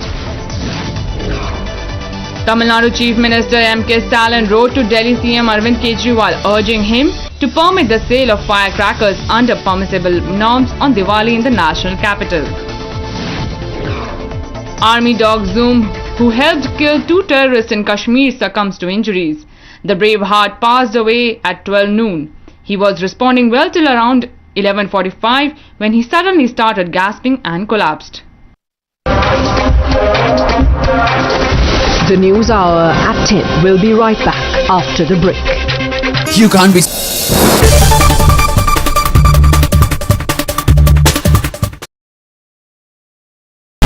The most pressing issue, the most informed minds,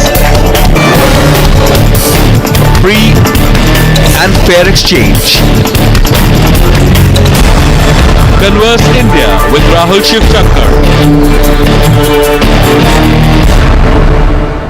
आपको सब film star ही चाहिए मथुरा में। नहीं हेमा कन्हैया जी ने भक्त चाहिए ही राधे राधे। कल राखी सावंत का he will also become.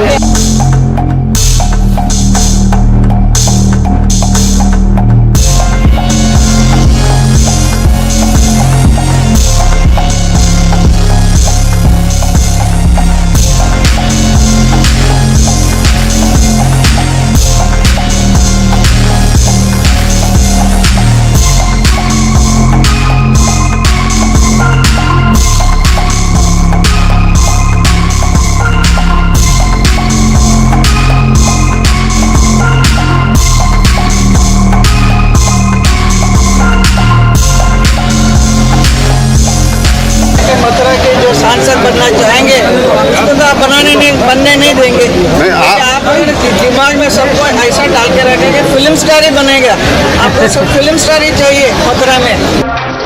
You're watching the News Hour at 10. Times now has accessed CCTV footage showing case accused Shafi pawning the victim's gold worth rupees 1,10,000. This just after committing the heinous crime. BCCI President Saurav Ganguly has confirmed that he will move on to something else after his term in the Indian Cricket Board concludes. Reports, however, claim that Dada wanted to continue as the BCCI chief. Enforcement Directorate arrested TMC MLA Manik Bhattacharya in the alleged teachers recruitment scam in West Bengal. The MLA court has remanded him to ED custody till 25th October. The Enforcement Directorate has arrested IAS officer Sameer Vishnoi and 2 others under the criminal sections of Prevention of Money Laundering Act in Chhattisgarh. According to a military statement, as a controversial parliament session was about to begin to elect the country's new president, 9 rockets landed near the Iraqi capital's green zone, home to government buildings and foreign missions.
there was a big song and dance about internet being cut.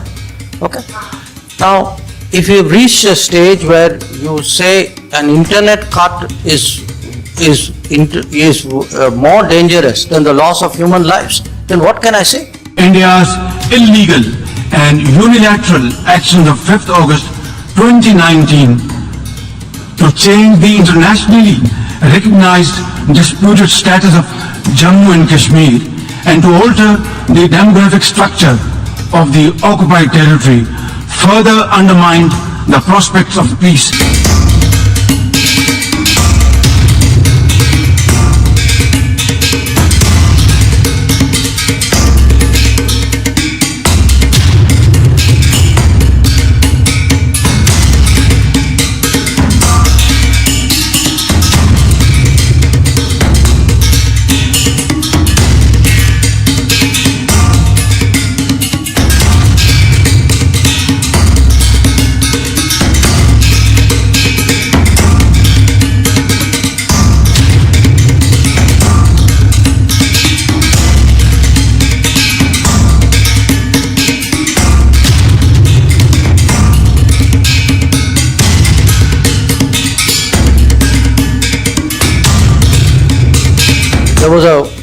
There was a big song and dance about internet being cut. Okay. Now, if you've reached a stage where you say an internet cut is more dangerous than the loss of human lives, then what can I say? So, the fact is, if you look at the whole 370 issue, I mean, it's a fundamental, maybe I should not be looking in your direction. I ask you all to, just a very basic point. What was a temporary provision of the Constitution was finally put to rest. This was supposed to be act of majority. Wait. This was supposed to be majoritarian. Now tell me, what was happening in Kashmir was not majoritarian. So, I think the way facts are slanted, things are played up, what is right, what is wrong is confused. This is actually politics at work.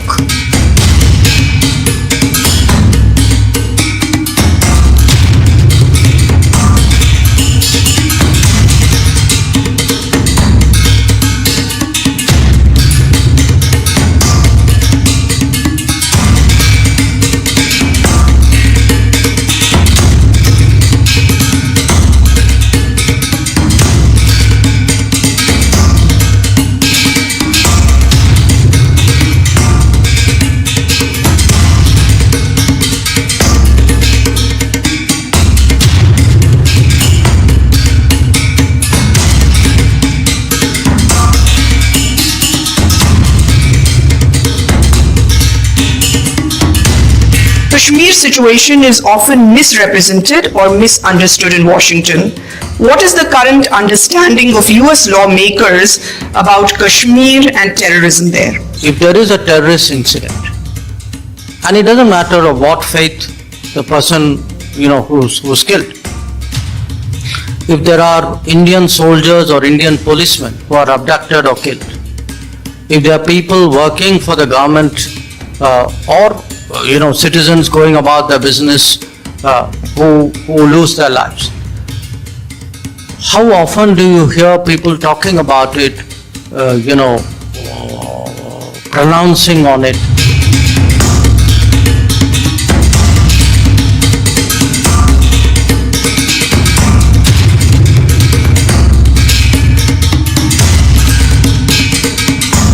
And I am also constrained to respond to one delegation that has chosen yet again to misuse this forum and make false allegations against my country.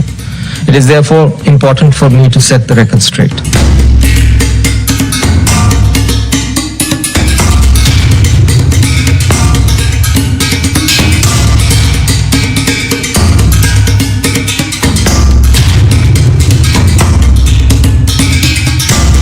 It is ironic that Pakistan is speaking about the rights of minorities.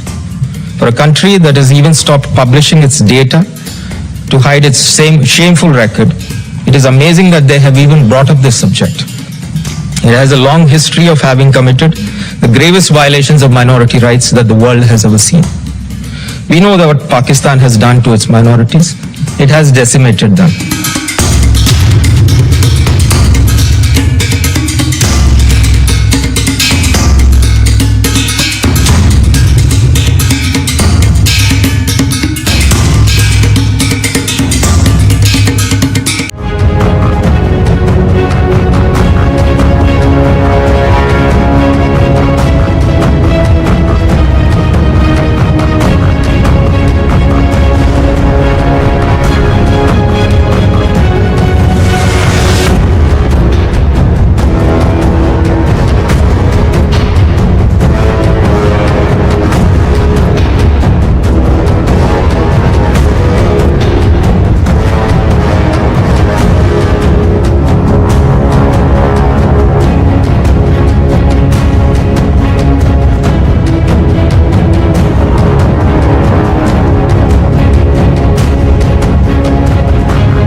Reacting to his uneven playing field remark, Congress President candidate Shashi Tharoor said he wasn't complaining, but highlighted there was difference in treatment.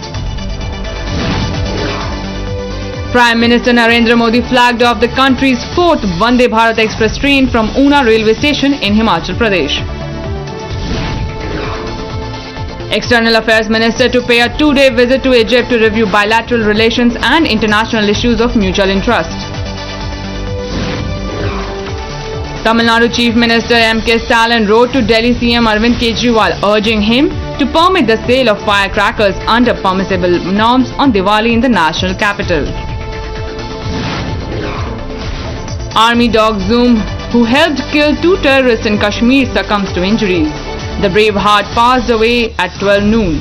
He was responding well till around 11:45 when he suddenly started gasping and collapsed.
A very warm welcome. You're watching Times Now Overnight with me, Priya Behel. Here is a short and long of all the stories that made headlines through the course of the day. First up, the top 50. Supreme Court has delivered a split verdict due to divergence of views in the hijab case, matter to now be heard by a larger CJI-led bench. Karnataka High Court's March 15 order to remain in effect in the interim. Karnataka Education Minister B.C. Nagesh says he expected a better judgment. He also hits out at pro-hijab lobby, alleges they want to split the society. Karnataka Home Minister says a split verdict is not a setback. He exuded confidence that larger bench would favor the state verdict. Leader of opposition in Karnataka Legislative Council B.K. Hari Prasad accuses the BJP of hatching a conspiracy. He says Hijab Rao was an attempt to deprive education to the girls of minority community.